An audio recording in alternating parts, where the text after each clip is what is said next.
Good afternoon, sports fans. It's your friendly neighborhood Paul here, and welcome to the latest episode of Nostalgia on the Rocks. And I'm joined by my lovely co-host, the Tetris champion of the world, probably Oliver. How you doing, my man? I bit my lip earlier on. Like the cheek, the like, inside of the cheek, and like ever since then, I just keep on catching it. And it's the worst. As far as I'm concerned, the fact that people can bite the inside of their own cheeks is proof enough that there is no God. That's how I'm opening right now. We are starting this off real strong here, and I love it. And then, of course, we have our very special guest today, coming to us all the way from twitch.tv/miss_gore_gadget. Gigi, how you doing today? I am fantastic. How are you guys doing? Oliver already answered that. Yeah, I'm here. Pretty bad. It's Saturday. I have a lovely bottle of scotch sitting next to me, and we get to talk about games. So, all things considered, not too shabby. Not too shabby. Oh, and there's a cat. All right, so Gigi, for those individuals who have no idea who you are, please introduce yourself. Yeah, I'm Miss Gore Gadget on Twitch. Most call me Gigi. I prefer it. I'm just a humble horror and RPG streamer. I play some other stuff, whatever tickles the fancy, But yeah, I'm relatively new. Just started about 5 months ago. But yeah, that's me. In a nutshell. All right. Thank you very much. So, ladies and gentlemen, as is tradition on the show, we're going to start off with what we're drinking. So, probably Oliver, start us off. What is in your glass this fine day? So for those who don't know, yesterday I did a 12-hour charity stream. Part of that charity stream was me having to do quite a few tequila slammers, and we made our way through half a bottle of a very, very good bottle of tequila. Some Don Julio. Mm-hmm. Tequila, and it will tequila. And I figured, why stop the party? Let's carry on. And as well, this bottle does come with perhaps the most satisfying pop a cork I've ever heard. Like, right. and I'm building up now. Let's hear it. Let's hope this. Oh, it's lovely. Okay. Oh, it's lovely. All right, that's a solid one. Gigi, what is in your glass today? I have some Cabernet. It's 2018. It's DAO. It's from DAOU. It's from California. Very nice. I like my dry reds. Fair enough. I can respect it. And then that's always the fun thing, right? So me and Oliver are in the UK, and half the time most people that we get are in other parts of the world. So, when we had Norza on, it was like 7 a.m. for him. We have, Suburbanite Slob on, who we had on last time. It was like 3 p.m. So it's one of those things where it's like, can they drink? Is drinking acceptable for them at that hour? And I'm glad that you're just like, it's 5 o'clock somewhere. I appreciate that. And then for me, I have myself a lovely Highland single malt scotch. I believe it's pronounced Tomatin. I'm flipped again. I forgot to flip the camera. I've had that before. You've had that before. Ooh. I realized this last time when I did this that I messed up, and that in order for it to appear correct on stream, it's got to be backwards for y'all. There we go. Tomatin is what I will call this until someone corrects me. A lovely aged 15 years in American oak cask. Let's get that cork. Yeah. Now this is fresh bottle, so let's go ahead and get this. Oh, it's good. Oh, it's good. Ladies and gentlemen, if you are of drinking age, please raise your glass as we start off this episode of Nostalgia on the Rocks. Cheers. Yes.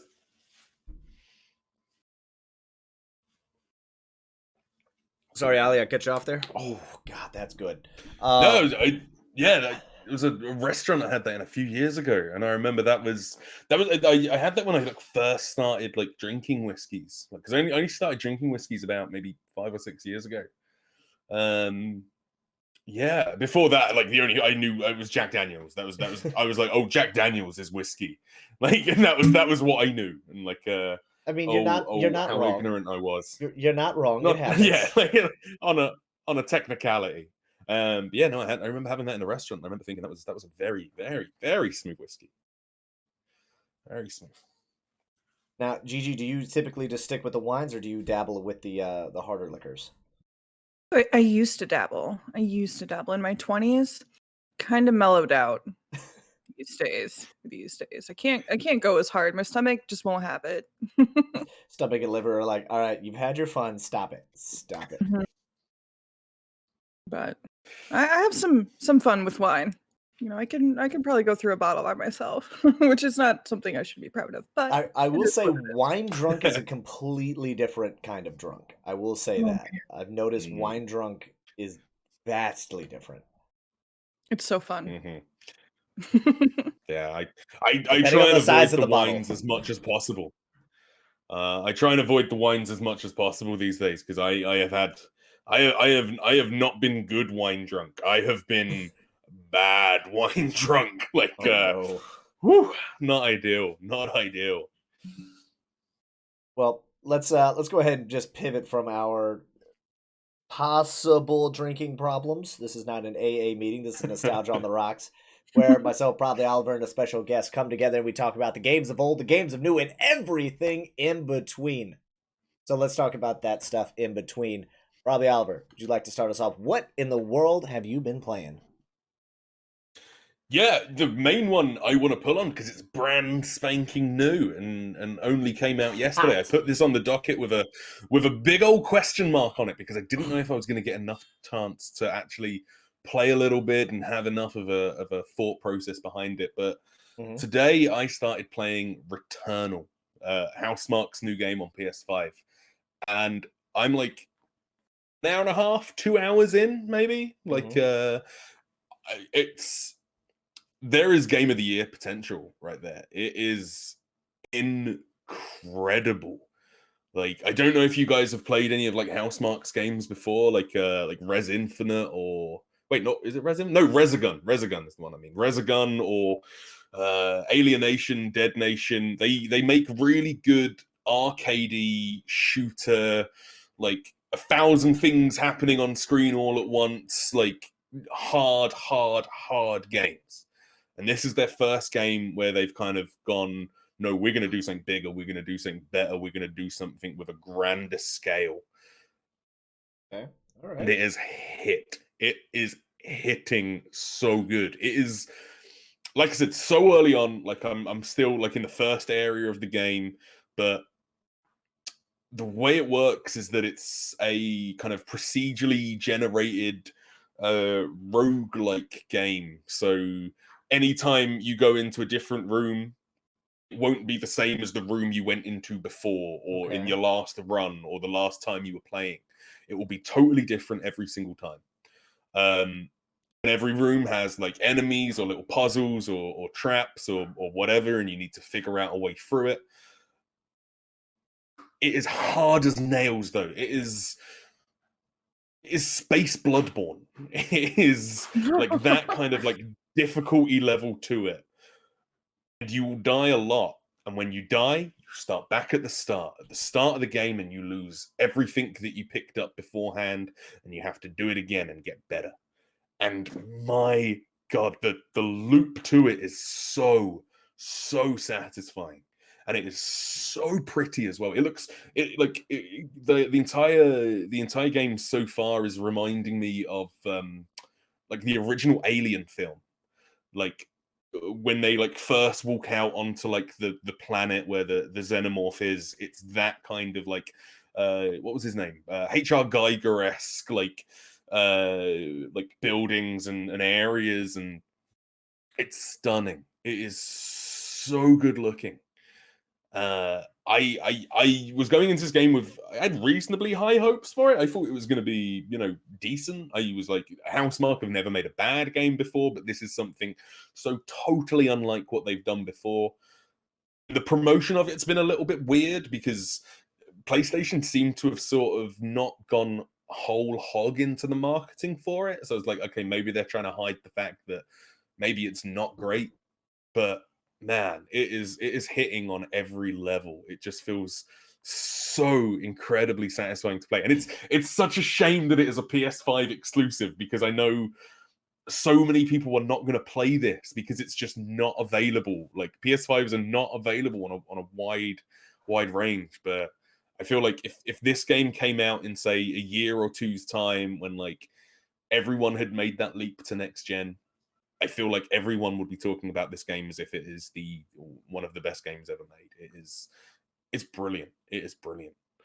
I was gonna say, that's a lot of high praise. That is a lot of high praise. Yeah, I want to say was Blessing from Kind of Funny.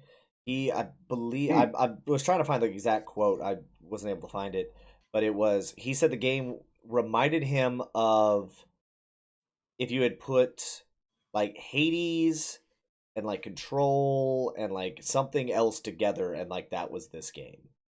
As far as like just like the way I definitely see the Control comparison, because it sort of, it feels a bit like Control. It's that kind of like third person, but not over the shoulder, like camera directly behind you, kind of quick movement but very deliberate movement, like everywhere you go. It's definitely got that sort of vibe. I've still not played Hades. Hades, like I haven't had a chance to play it, but yes, it's that's the kind of like level layout sort of thing, is that like when you start, you've got a door in front of you, and you could walk into that door 100 different times, and you're actually entering 100 different rooms. It is never the same thing. It's never the same thing. And yeah, for me, Control totally makes sense. Control totally makes sense as far as what it sort of feels like and how it sort of plays. Definitely sort of like the difficulty level of like a Bloodborne. Another game it sort of reminds me of, like, so far with like the enemies I've fought, is Nier Automata. Yeah, like that kind of like sort of bullet hell, particle physics things coming at you that you need to jump and dodge out the way of, like, and you need to go every like corner of every room that you're in to like avoid dying. It like I said, I'm only 2 hours in, so this is a very, very, very, very early review for me, but all the bones are there for this to be a very, very special game. And you had me in the first 2 points. That third point scares me a little bit. That scares me a little bit. I'm like, I'm playing Bloodborne. I don't know if I need that in my life. I don't know if I need another game that's just gonna punch me. I mean, I only got a PS5, so I ain't gotta worry about it. But if I did, I don't know if I want something that's just gonna keep punching me in the face, because I don't have like that level of like, oh no, you got to get to the back left corner when it does that attack. It's like, why? Because it destroys the rest of the room. Okay, sure, why not? Yeah, For me, I'd argue this is the. Oh yeah, sorry, Gigi, go. The most intimidating thing that you've said about that for me is the permadeath, like having to start over every time. Oh, that just sounds so much more frustrating than the Soulsborne games. True. I mean, you do pick up like items and like upgrades that will carry you over into the next go, but like as far as like any kind of, again, very early on, so I've only had to restart like 3 times so far, like so I've not got the full scope of everything that you bring back like to the start of the game, but for instance, you find like a certain upgrade that like does something to your health, and means that your health is permanently a little bit better for every run you do forward. So there is that kind of progression. You're not starting from like day dot, like from the start of the game. There is that kind of progression cycle, but it's not it's not in a similar way to like say like a Dark Souls or a Bloodborne. Like when you die, you lose your blood echoes or your what do they call them in Dark Souls. Souls? Your souls. Yeah, you lose your souls. Hey, look, we've all been there. We've always like, what's the word? Word? Yeah, that one. Thank you. But yeah, it's got that sort of like loop to it that you will die dozens of times, and every time you die, it seems like it is not the fault of the game. It is the fault of you. You just need to be a little bit better at dealing with whatever is in the room with you. It's as I say, it's got the makings of something really special. I'm going to be playing a lot of it this weekend, and I can't help but feel that I'm gonna come out of it on like the next time we sit here and speak for episode 6. I have no doubt that I am gonna talk about Returnal and say, hey, everyone needs to play this game. It's it seems like it's going to be a special experience. I'm enjoying it. And as well, like that's the other thing, like with it being on PS5, the where are you? Yeah, the DualSense, the things this game does to this controller, you cannot describe them. This controller is as good as VR the first time you try VR, and it blows your mind.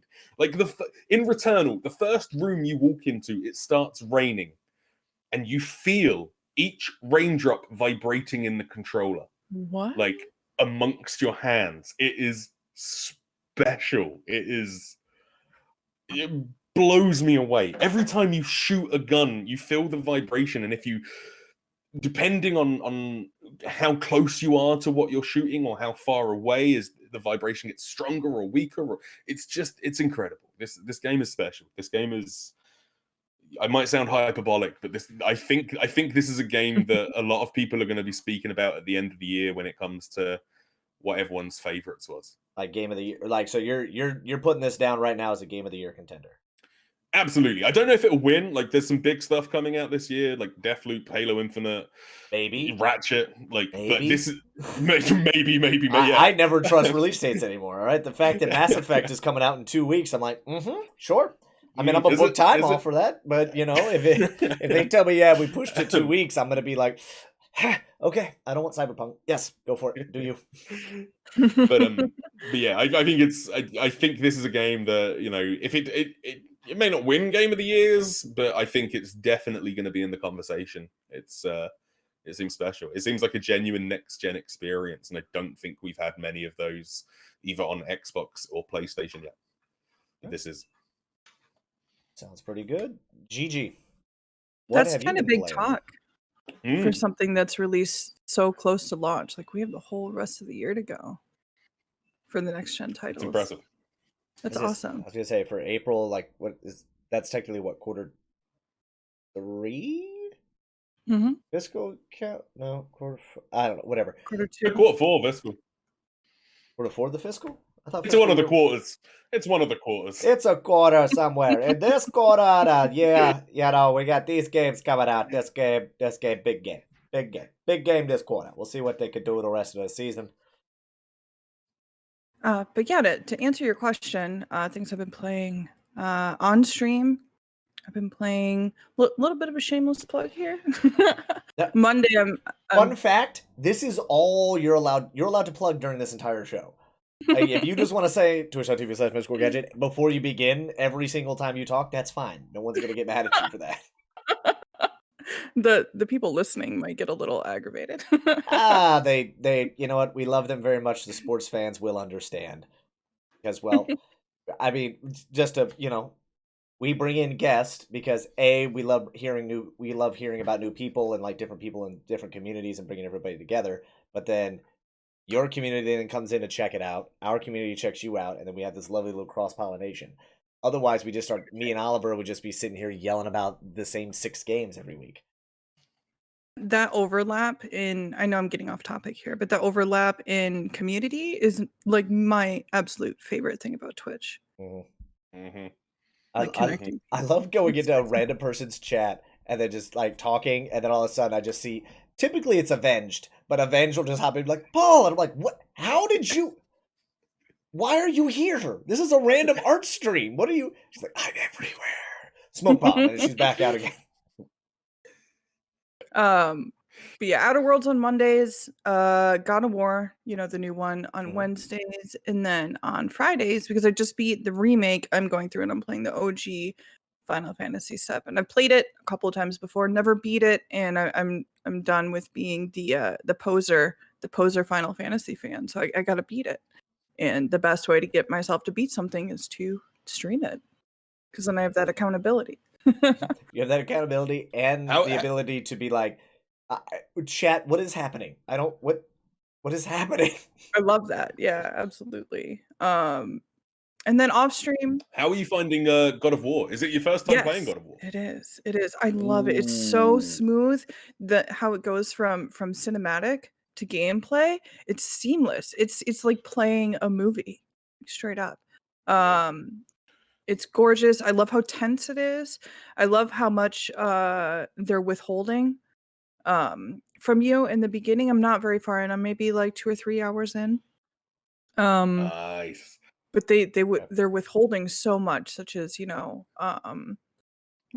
death of the boy's mom, and I'm just it's really good at unraveling in a way that makes you want to keep going. Like I didn't want to end stream, but it was like 3:00 in the morning, and I'm like, okay, well, I work tomorrow, so Yeah, you That's gotta like, love and hate when a game does that to you. Mm. Yeah. the withholding in God of War is really special. Like they barely even tell you characters' names. Like Yeah. unless they need to, they don't tell you who this character is. They go, right, this is like that game is not like it's that world feels so well realized because it doesn't feel like the world is happening because Kratos is there. It feels like the world is happening like around Kratos. Like everything it has its place, everything's doing its own thing, and Kratos is journeying across it rather than like Kratos isn't the center of that world, and it is a special game, especially for like a first time. Like I think I beat it twice now, and like the second time was great. Don't get me wrong; like that game plays perfectly, but the kind of the way that game like sort of reveals itself to you while you're playing is there's very few games that are as good as God of War. Like it's special. Yeah, There's things. I'm sorry. No, you go. I was gonna make a bad joke. Make the bad joke. I'm here for bad jokes. I was just gonna say, I was like, it would when Act 3 starts and Batman shows up. I wasn't ready for that. It was really it really set the tone for the rest of the series. I almost fucked up and said like an Avengers thing, and I was like, wait, no, Thor's in the Avengers. I can't do that. That's actually like that could happen there. Like and then Thor shows up. Wait, crap, that could actually happen. What can't Batman? There we go, easy. That first boss fight that you do, second boss fight, I think it's Virgil. Is that who that was? Like, I didn't even know because they didn't, like you said. Are we they talking didn't the explain who it was. guy who shows up at the cabin? Yeah, the scrawny guy Yeah, the who skinny guy. beats the crap out He's of you. the stranger. His name isn't Virgil, but It's yeah. implied. I'm not. Maybe? I don't know who We don't need to we don't need to go into it. The stranger shows up, and the stranger It's the stranger. the stranger shows up, and like the amount of stuff in that game that when on your first playthrough that you like that second playthrough, like things that you just pick up on just in conversations and like in the world itself is like on a first time pass through, you're like, oh yeah, cool. Like that's just you think it's fluff and filler, and then like on your second playthrough, you're like, oh, that's why that's here because things that happen. Okay, cool. And then like that was one of the few games that actually made me want to go and like find the little things, like get the little collectible things that like tell more stories about the other beings and the other realms and like this, that, and the other. Like the mural cabinets and whatnot. Yeah, exactly. I couldn't remember. I was like, would she have seen those already? I'm just gonna keep it super vague. I mean, massive end of God of War spoilers. The stranger is Bruce Wayne. It's yeah. I realized I said get Batman, to the last level up. and it's this skyscraper. It's this massive skyscraper. It's got the Wayne Towers logo on it, and you go, oh shit, this guy is Batman, and then it comes out of nowhere. It's the crossover of the century, and that's why he gives Kratos such a tough fight. Why? Because he's Batman. Yeah, case in point. Anti-God gloves. That's why. There are things in it that I'm already sensing so early in games, such as the story progression. Not the story progression, the character development in it. I think it's going to be huge, especially between him, and his son. Yep. I can already tell, like, his temper is super short with him. I have been spoiled on one thing about it because I did watch Femmel's stream a little bit. I tried to stay like out of it, but also in there because I love to support her. But there is one major thing that I am aware of in that game as far as like the boys' involvement with the events that took place before the game started. But I don't know how or why or what. So like it's not like true spoiler, but I can sense a lot of future character development between the two. I think it's going to be the relationship's going to be completely different by the end of game as it was in the beginning, and I'm really looking forward to seeing how that grows and develops. So yeah, I think it's going to be a masterpiece, and I think it's going to have a lot of replay value because of those collectibles and things like that. Because I love 100% games. There's I won't say too much about them, but there's a group of like secret boss fights in God of War that you need to do for like the 100%, and they're some of the hardest bosses I've ever fought in video games. And so much fun to fight. Like they are, you'll come across them. You will accidentally stumble across one just in a regular playthrough, and you'll go, "Oh, this seems pretty simple. I've got my axe. What could go wrong?" And it will stomp you into the ground. It will break your spirit, and you'll go, "Oh, shit! I've got to come back here." And they're special, like, and as well, like, because with the character breaker, it's unreal in that game. Like, if a couple of years ago you had told me that a God of War game would make me tear up, I'd be like, no, it fucking won't. Like, of course it won't. The game about the angry guy who like just yells and like rips heads off of gods. That's gonna have a good story. Right. It's like someone telling you that Doom is gonna make you cry. It's like, no, it won't. It's Doom. It's like that's what this game is. Like, does it like spray your, like, does it come with pepper spray in the controllers? Because that's the only reason, or is like just out of pure frustration. There's no other reason why Doom would make you cry. Pepper spray is in the DualSense. That's one of the features. That's so that's when you get hit in the Returnal. One of them hits you with a poisonous gas and it starts leaking from the controller. That's where the permadeath comes in. That's where the permadeath comes in. That got morbid. That got real morbid. You were saying something about your off-stream stuff. So off-stream, I'm very fortunate to have a very supportive community who met the donation goal for a Oculus Quest 2. So that just arrived. We unboxed it last week on stream, and I've downloaded a few demos for it. I bought my first game. I'm a little ashamed, but also not ashamed at all because it's so much fun. It's so much fun. I bought Beat Saber.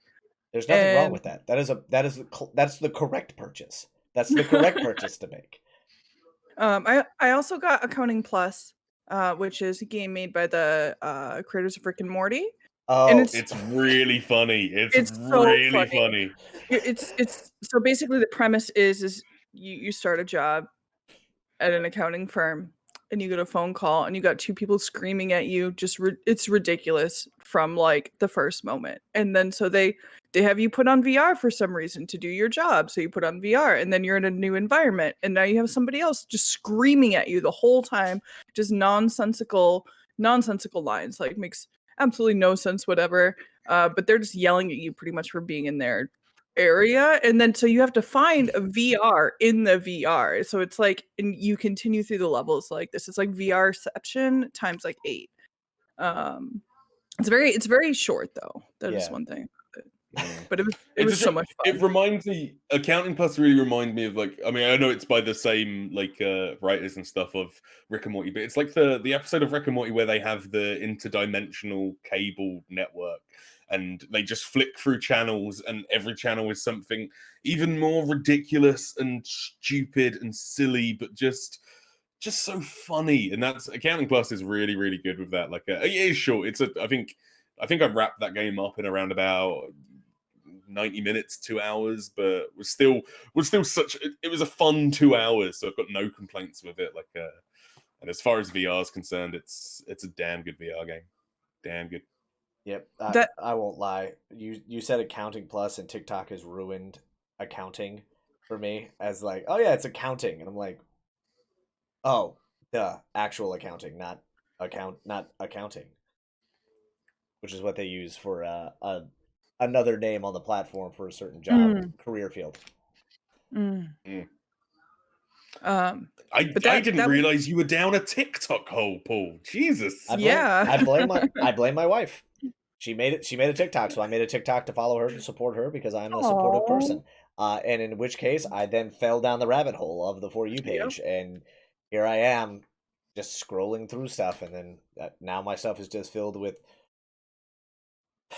D&D and anime, and then music and comedy sketches, and then the occasional thirst trap. It's not my fault. It's just They goes do down have rabbit a holes. really smart algorithm. I will give them that. Yep. Like, It's every time you go like, all right, I'm gonna close it, and then you go to swipe up, but instead of swiping up and closing the app, it's just like next video. It's like, oh, okay, well now I gotta watch this. I can't.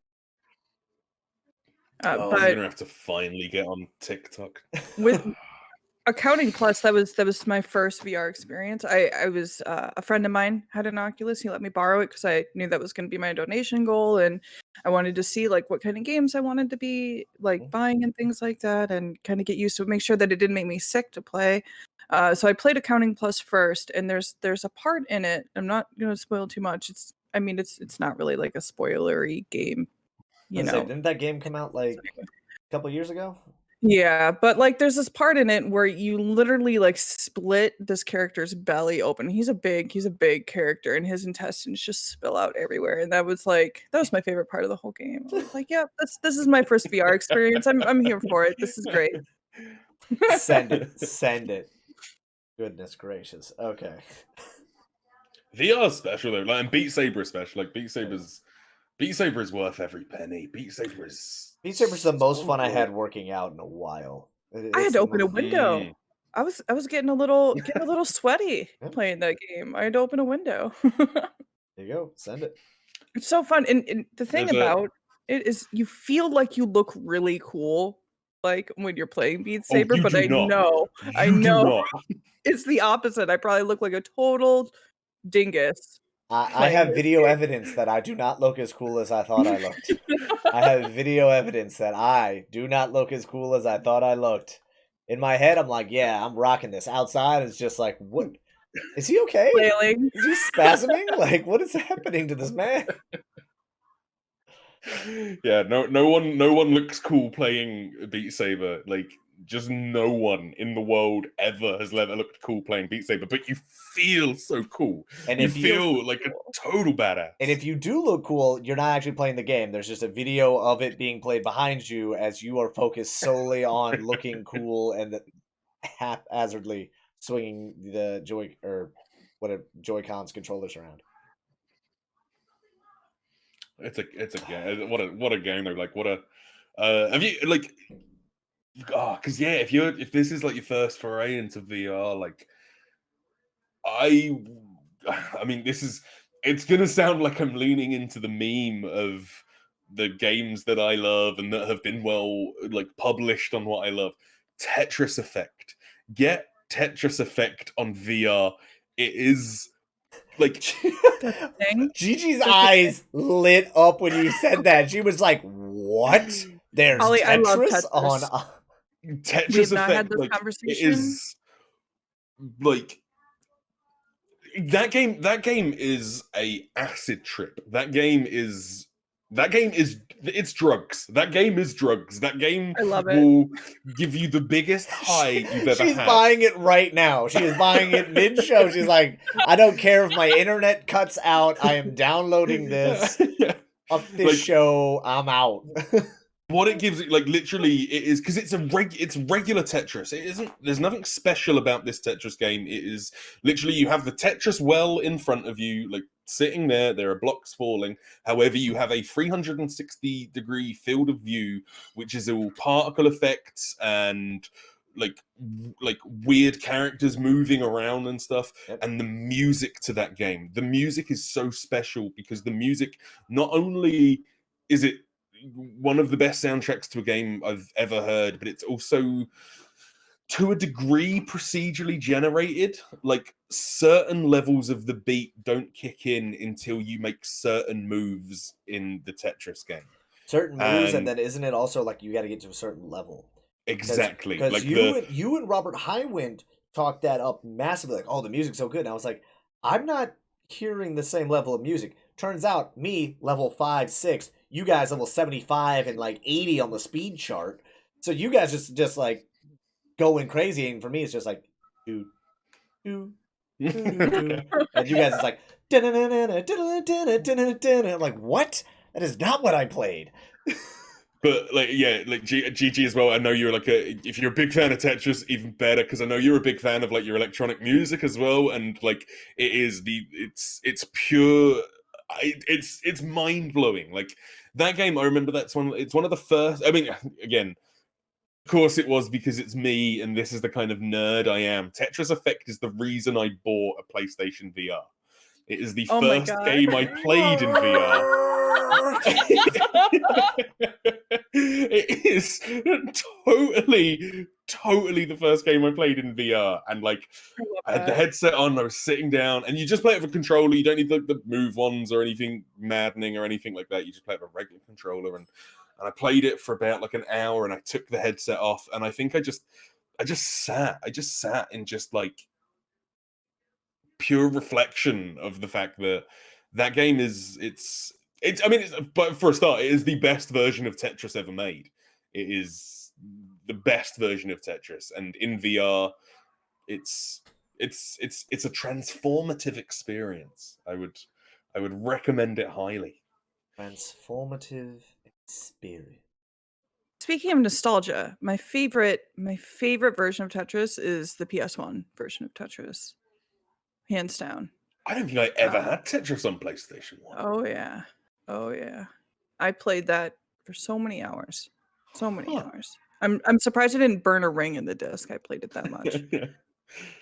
It was the Game Boy Color. It was I think it was called Tetris DX. I think it was called. Was the first version of Tetris I had, and like I just played that like from like the age of like 11. Like I just played that every day, and it's like I've always like made the joke like every time I play, like, because I play a lot of Tetris, but I always say it was a misspent youth that I had. Like other kids got into like drinks or like alcohol or girls or drugs or skateboarding or really cool stuff.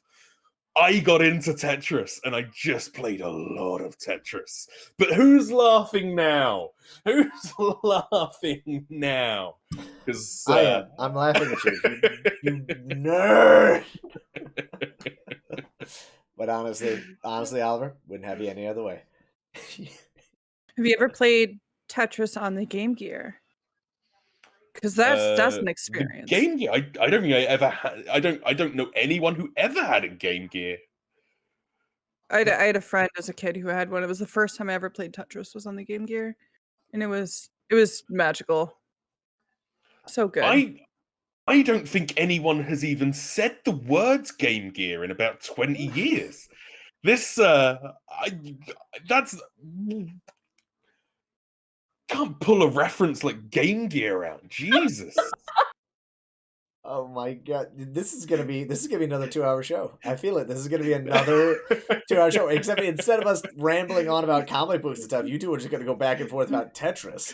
Do you remember? Sorry. Do you remember Tetris? No, this is not my bad. That's not a dig, by the way. I just like you guys are gonna sit here and I was like, do you remember Tetris 3? Tetris 3 on the PS2. It was a fine game. They introduced a new mechanic where you could go diagonally.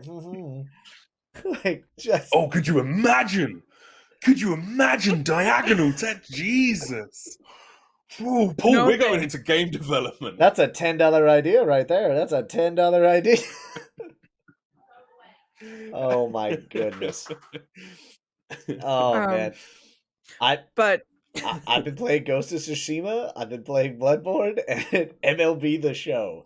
That's all I got. Where are you in Ghost now, Paul? Because I remember like when in our first episode when we said what our games of the year was last year, Ghost was my number one. Ghost of Tsushima is my favorite game of 2020, and that's coming from a man who got a fucking Last of Us tattoo because he loved Last of Us 2 so much. Mm-hmm. And you're a man. Ghost, where are you at now? You were So I am at the end of Act 2. I've got like the last. So I almost did it on stream yesterday, but I had what could only be described as poor time management on my end by scheduling a lot of different things all at one time and thinking that they were like Friday and Saturday, not all of them on Friday. So needless to say, I had to cut the stream a little earlier than I wanted to. So I didn't end up like finishing out Act 2. And so because we did so yeah, I'm like right at that spot where it's like it will wrap Act 2 and then move into Act 3.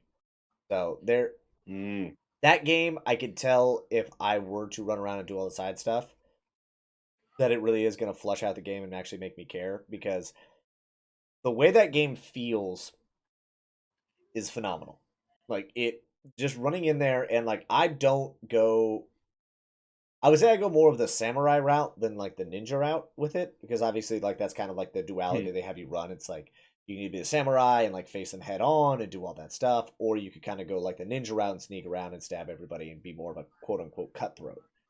But I'm just like, I roll up to places and just like showdown. It's like, yup, let's fucking go.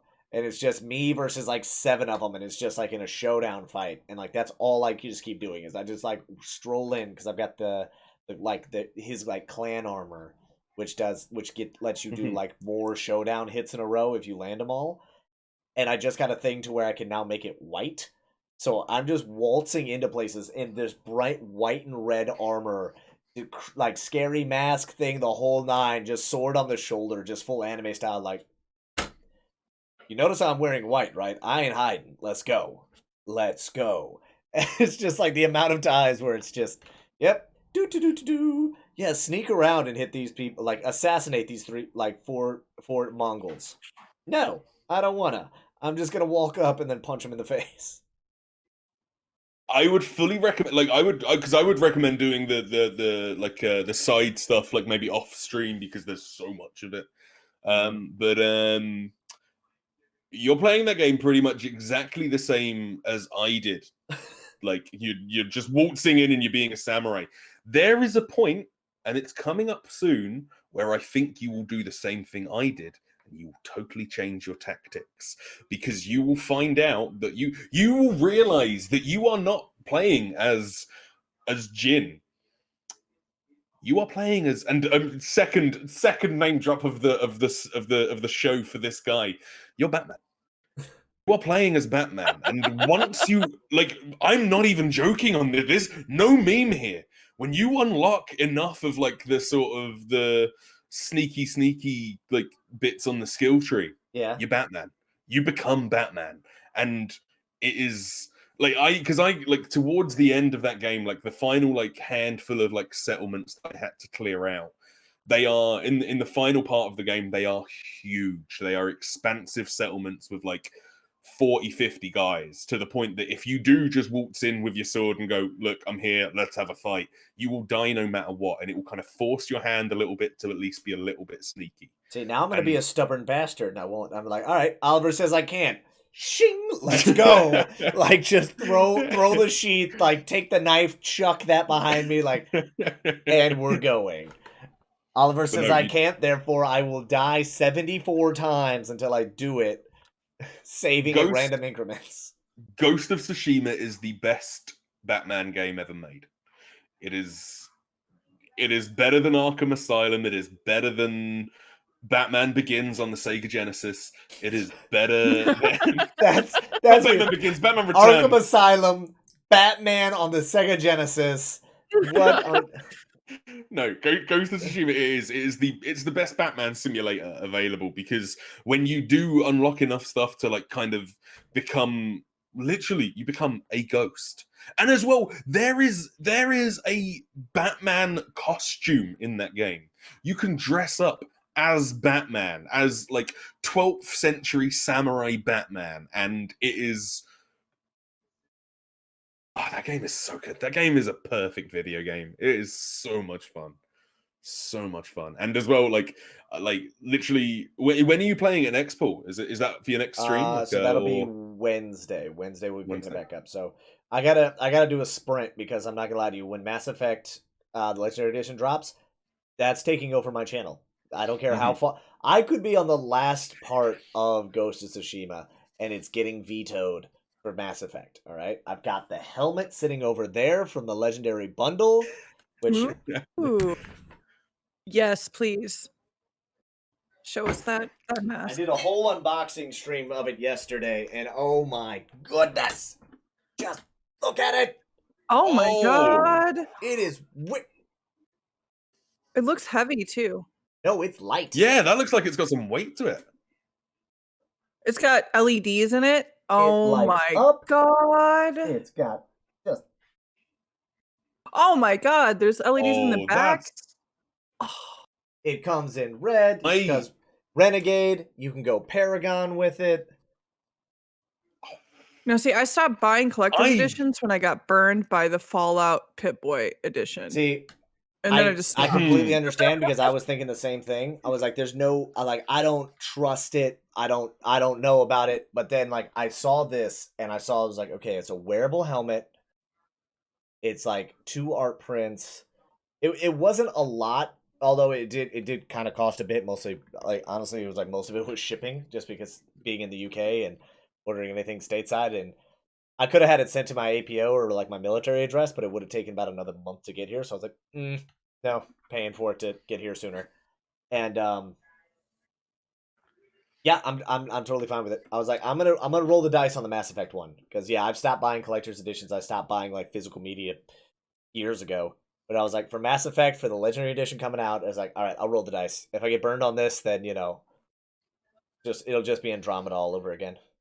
So, yeah. So with Ghost of Tsushima, did you know that the director of John Wick is going to be doing the movie for that? Yes, I saw, and I'm excited for that. Like, I'm as excited as I can be for any kind of video game property on screen. Like, but yeah, that has the potential, because I can't remember the name of the dude who does John Wick now. That's gonna really bug me. Yeah.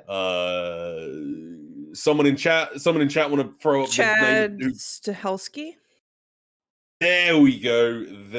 Yeah, that guy, John Wick. The John Wick films are really, really fun, and Ghost could be really, like, that could be a fun way to do. But Paul, because what I was going to say, just on the last, like, for Ghost.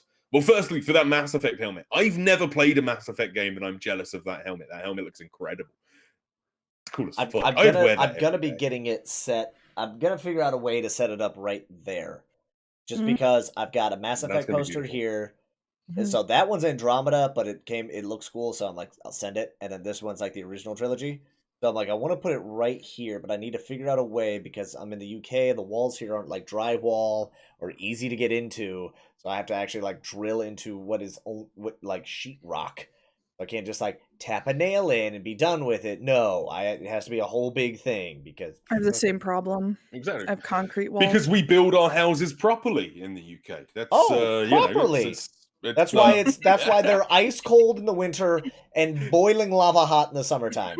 You guys have zero climate control in these things. The fact that my living room has a mounted like air conditioning unit in the wall was like one of the major reasons why my house is sought after, is because it has that. and it's only in the living room. So I can only I can get that and like another room.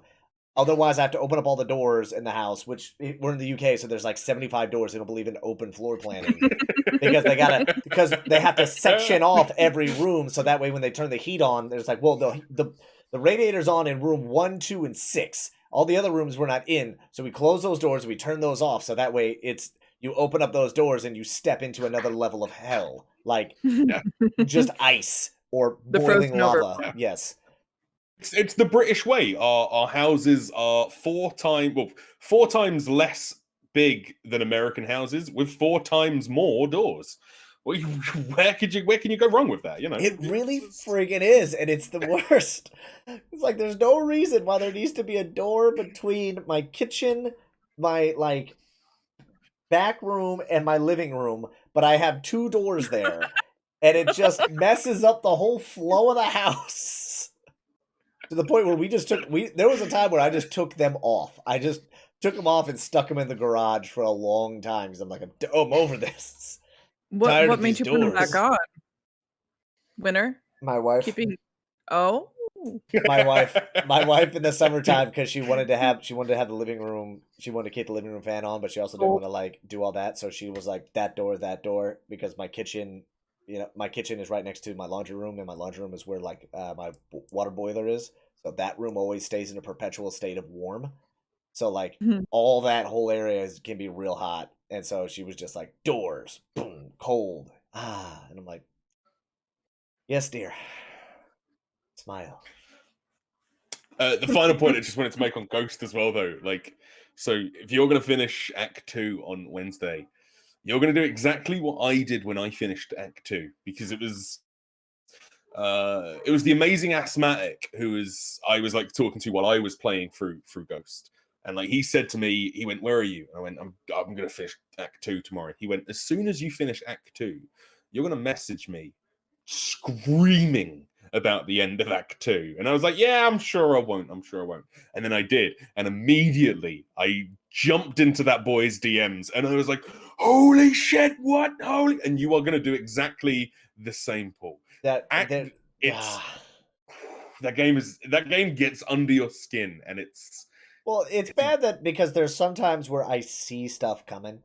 It's like there's a character, like there's 2 characters that like one helps you out, then you help the other character out, and like it leads to this whole thing, and you're like, this is not going to end well for one of these characters. Just based on what I know about writing and plot, not everyone is going to have a happy ending here, and I have a sneaking suspicion it's going to be one of these 2. If not both of them. Is that the brother and sister? It is the brother and sister. Brother and sister. That's all I'm gonna say. And I was ready. I was like, yep, this isn't gonna end well. This is not gonna end well. As soon as all that stuff started playing out, I was like, all right, we're here. We're here for it. But enough of that. No more spoilers. I don't want to get into spoilers. We're gonna start tiptoeing in there real too quick. And then so Bloodborne, which I'm starting the DLC on that, which fuck. I hate that game. I hate it. I was cruising right along in Bloodborne. I was like, just boss fight, die 2-3 times, and then like, boom, dead. Hunters, dead. DLC time. I spent an entire stream, about 5 hours, on fucking Ludwig. The guy who's like the fake sword you get, but he starts off in beast form and then turns into like sword form at some point. Lawrence? That was Ludwig. Am I crazy? Chat? Someone? Regardless. Ludwig sounds, yeah. It's been a while. That motherfucker. Which, Beard in the Hair, love the guy, said like it was one of his favorite fights in the game. Period. Like boss fights, period. I'm like, I hate it. Because I'm just stuck in this perpetual hell. And he was like, yeah, but this is like what all the other fights were supposed to be. They're supposed to take you a while to get through. You have been breezing through this game on like just dumb luck and stupidity and just tuck and roll, and hey, here we are. And I'm like, okay. And it's like all the DLC fights I was told and that one wasn't even the toughest DLC fight. I was told that was one of the easier fights. I'm like, awesome. So I'm not finishing this game now. Strap in. On the DLC, wanna. there's I don't wanna. the final boss of the DLC. Yep. I've watched people stream like for like 5-6 hours at a time and not make a single dent in the final boss of the DLC. It's yeah, Bloodborne is I don't wanna. it's a special game. It's they don't make them like Bloodborne very often, but when they do, oof, oof, You know what? oof. Bloodborne. Just a pivot with Bloodborne. Mhm. Our burning question, our topic of this evening that we're getting into an hour, almost 45 minutes, 50 minutes into the episode, into our hour-long episode, is what is the best horror game?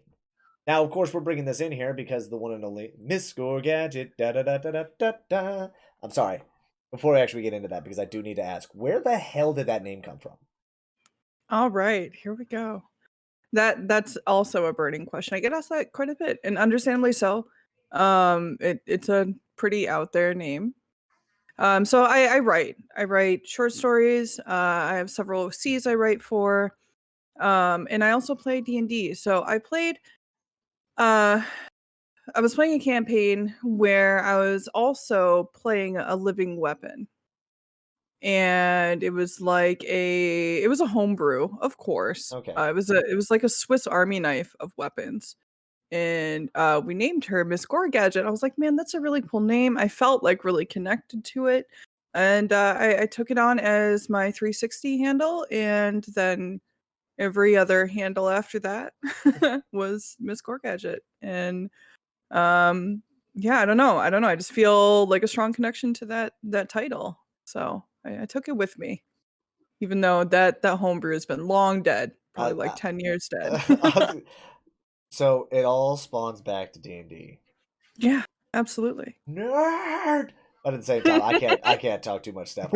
I literally was playing D&D before jumping into the podcast to record it. I told him, I was like, hey, I'm gonna have to cut out early. He was like, all right. Oh, don't worry, I have plans for your character. I'm like, got to start rolling a new character now, or Oh no. let's just say my character. I was I'm playing a lizard folk rogue, so I'm just snake boy, snake man, stabby man, and I was fully prepared for my guy to just get bodied because we ended the stream last time with my guy having like 10 HP, and we were not looking like we were gonna be taking a rest anytime soon.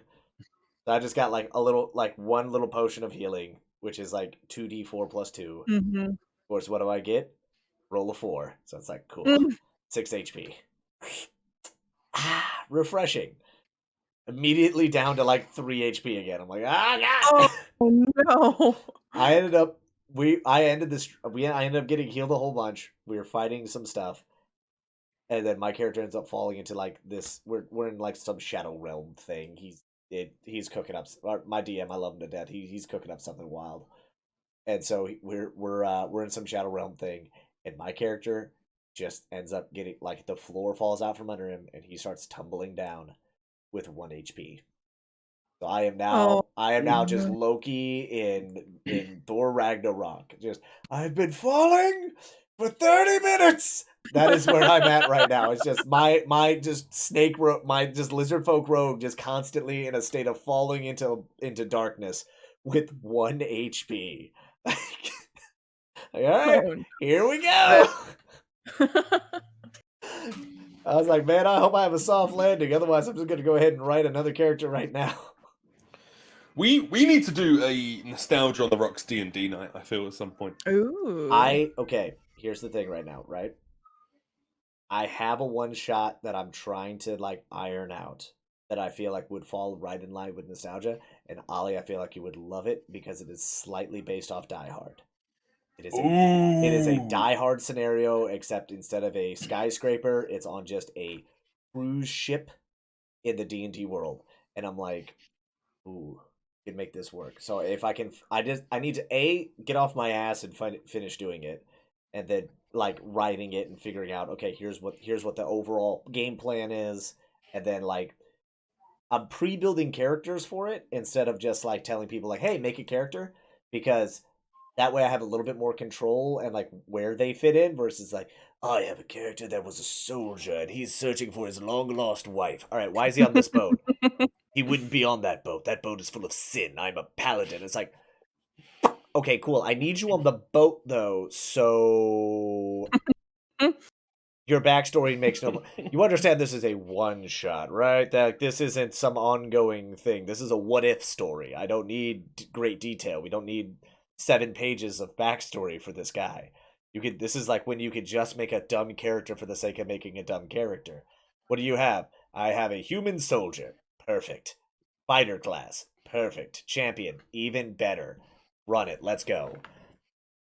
That's all we need for it. I don't need 7 pages of backstory for this. But when I get around to actually finishing this off, because now, Ali, I got you. GG by any means. If you're down for it, I can get you in there. We do have one because I want to try to run it with 4 people, and I got 2 first timers that I know want to jump in. So having somebody who's got having some experience in it would be amazing. I don't have a ton of experience. I played Pathfinder Society for roughly 2 years, about once a week, every week for 2 years. So I used to manage a coffee shop and a tabletop game store, so that's how I got into it. But yeah, I know how to roll dice. I know how to make a character. I was just saying, you know how to make a character. You know how to be like, I want to stab him. All right, roll. Right. I know how to roll for stealth. I know how to stab, and I know how to go. Oh no, run! It's like I know how to identify the big bad and how not to attack him as soon as you see them. Oh my god! I'd be lying if I said I hadn't done that in a one shot. I was like, I go to attack him. It's like you understand that this guy is like 12 feet tall, decked out in plate mail, right?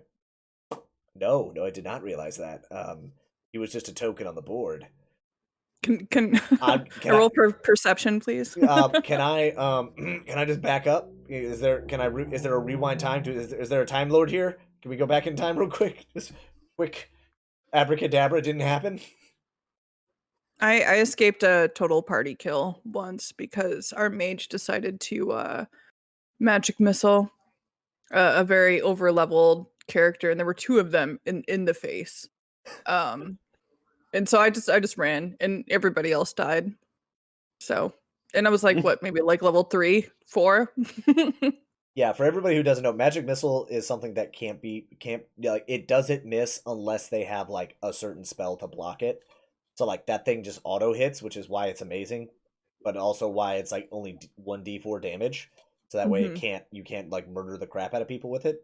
But yeah, I could also see it being like, haha, dodge this magic missile.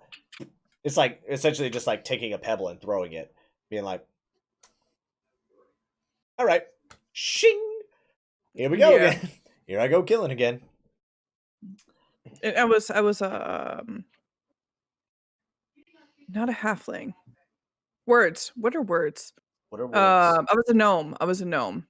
So like, I ran at half speed. You got so you have like everyone else like 30 to 40 feet of movement. You have 25 feet per round. So you're just it's like I would like to run, action, dash, bonus action, dash again, please. You don't have that bonus action.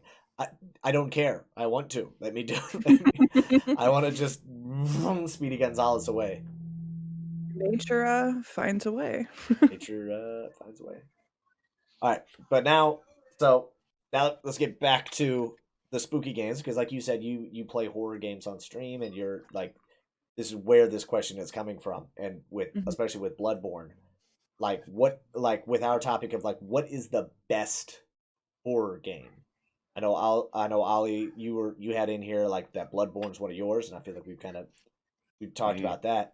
But Gigi, what do you think is like the best horror game in your opinion, as somebody who plays them a bit? That's such an oversimplified question that it makes it hard to answer because it's like best in what context? Best is in scariest, best is in like the plot. Okay. Like best is in let me all right, let me try to make it a little more specific so that way it's not just like what is good, tell me good game. What is in fairness, because that's what I love as like horror as a genre, like in games, is that like, because for me, like the scariest games aren't necessarily the best horror games, but they're the best scary games. And then there's games like Bloodborne, which I mean I consider one of the best horror games. It's not a scary game, but it is so creepy and so uncomfortable at all points that it becomes a horror game. Like, There's so many visuals that I just can't unsee now. There's so many exactly, things that I wish. like that's what I love about horror games, is that like you're told a game is a first person shooter, you know what you're getting. Yep. Like, you know, like, don't get me wrong, but like each first person shooter is different. Doom feels completely different to Call of Duty, which feels completely different to Titanfall, which, you know, they all feel different, but you know what you are doing in those games. Horror games, you don't. You just know that whatever you're doing, you're just gonna feel uncomfortable. That is for me what a horror game is. It's oof, oof. Love them. Love them. So I think Oliver, you hit it right on the head. Like a good game, a good movie, a good piece of music is good because it makes you feel something. And especially in context with horror, like it's meant to make you feel uncomfortable. But I did spend some time thinking about like what I consider to be the best horror game. And the reason I picked the game that I did isn't because I think it's the best to date, but it set the stage for horror as a genre. You know, it at its time it was cutting edge. Um, you know, with the pre-rendered backgrounds and the limited movement, and you just really don't know what is going to be behind every single door. Um, it's Resident Evil, the OG Resident Evil. Um, and I want to say that, you know, 2 is the best, but that's really just me being biased because it was my first, right? Resident Evil 2 on the N64, ironically, was my Ooh. first horror game ever. That game should have never existed. So on the N64, correct me if I'm wrong, couldn't you play with like green blood or something like that to where it wasn't as graphic? Because like red blood, no, can't do that. Green blood, there we go. We'll get around some of the Nintendo-ness of it. So I think it also depended on what region you were in, because I know there's certain restrictions on, say, like Europe, that aren't like, say, like No More Heroes. There's no blood and No More Heroes in the Europe version, or in the Euro version, because it was too graphic for the Wii. Whereas the US version, they have blood. You know, all it spurts blood. There's All blood over air. the place. I don't think I ever played with the green blood option. I remember reading in magazines about like tofu in like the knife only mode and all that, and things like that. Of course, you know, as a casual gamer, I never got to that point. Yeah.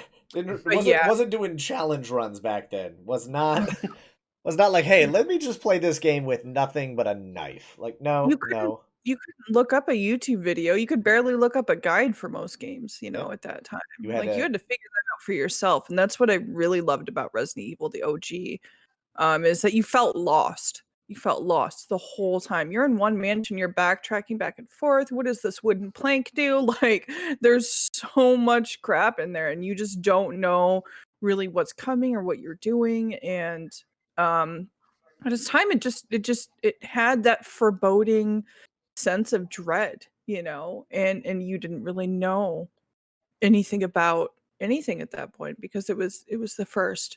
I feel like it was the first of its kind, at least the first that, you know, I can remember being um you know, exposed to on like a mainstream level. I'm sure there were probably some, you know, PC games back in the day that were more horror-esque, or maybe some even NES games that I'm overlooking.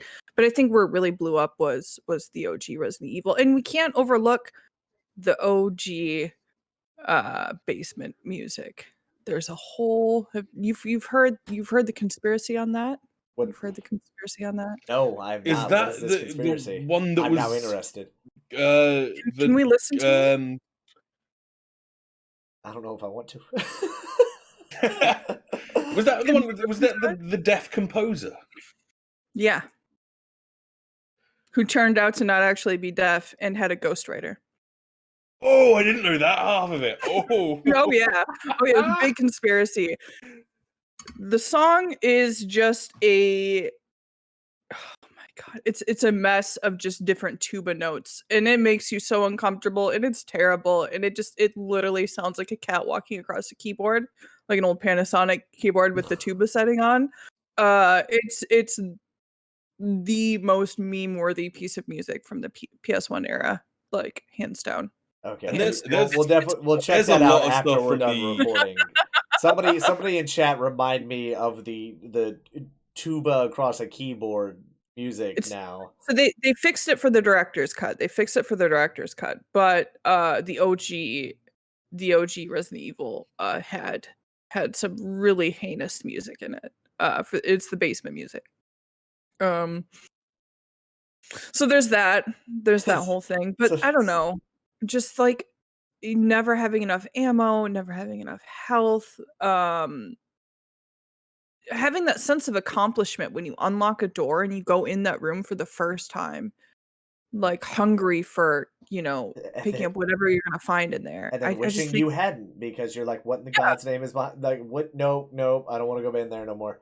Giant plant And then thing. you're going from zombies, and then you have hunters who literally like is swearing okay here? Fuck yeah. fuck yeah. Alright. Fuck your shit up. They fuck your shit up. The first time I ever saw a hunter, like it freaked me out.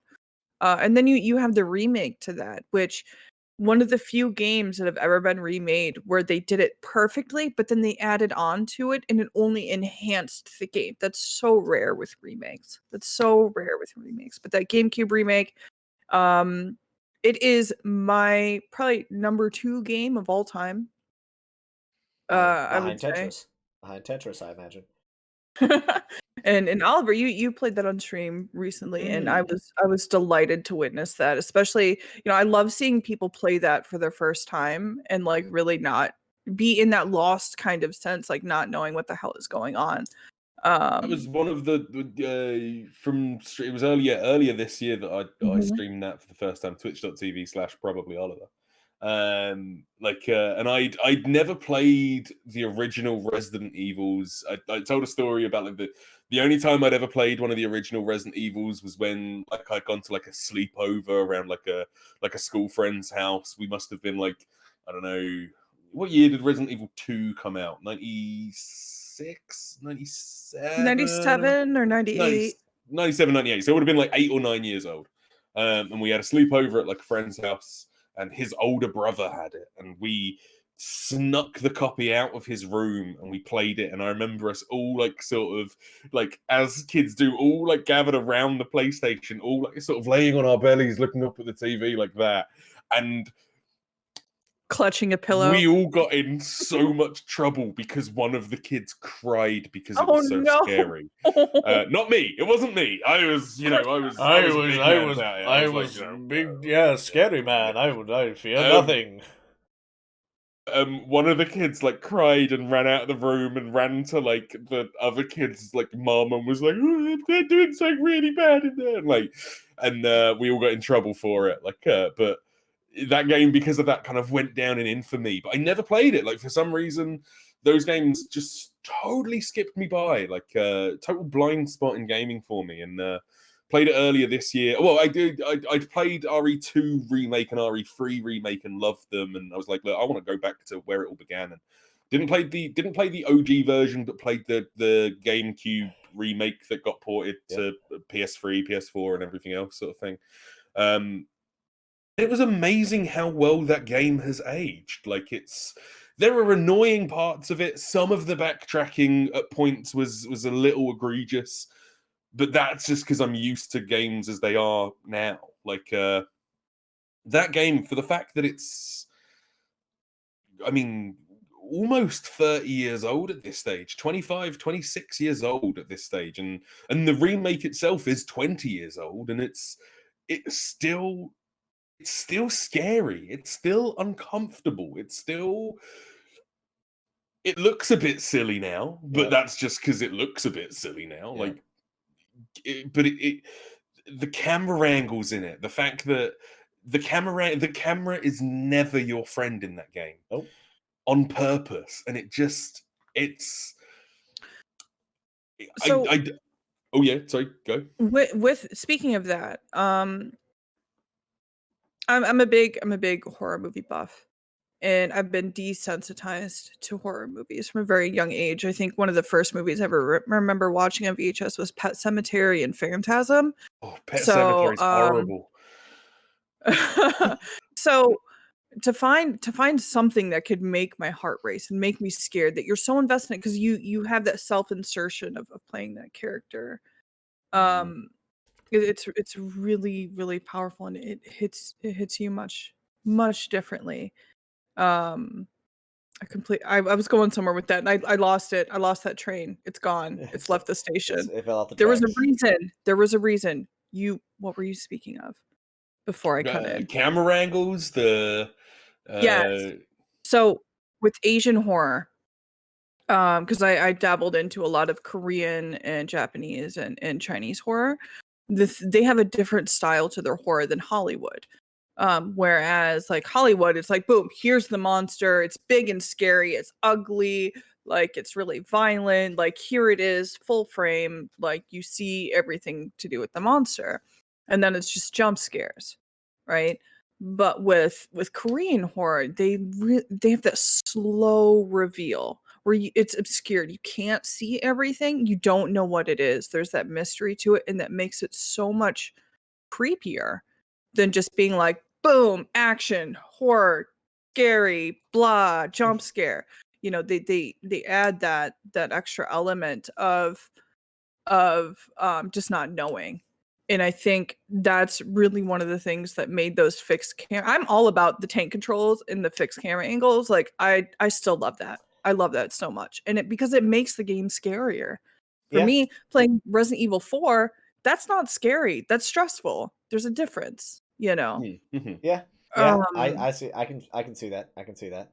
we've lost that along the way. Now I think the remakes like 2 and 3, they were able to get some of that back a little bit.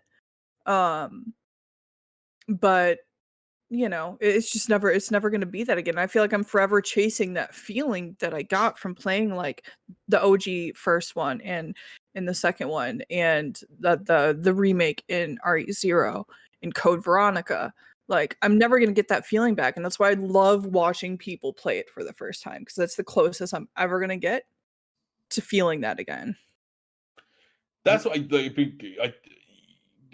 totally like that kind of like trying to cover up the scares sort of thing, and like not putting it all like on a plate in front of you, but instead like slowly revealing stuff. I think what is so good about the original Resident Evil, and I mean I would agree with you. I think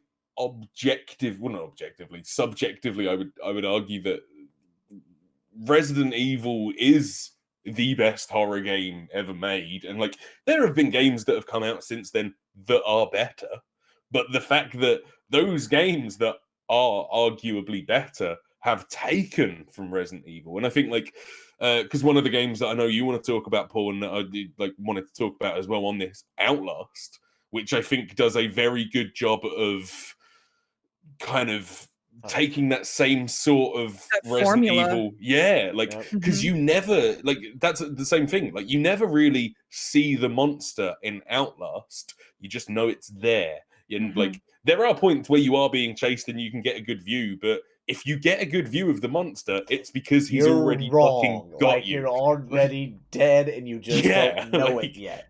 I if don't if want you it. play that game, if you play that Outlast well, and if you don't get caught in Outlast, you never see what's after you, and I think that has so much to take from Resident Evil. Like, and it's a special game, special game.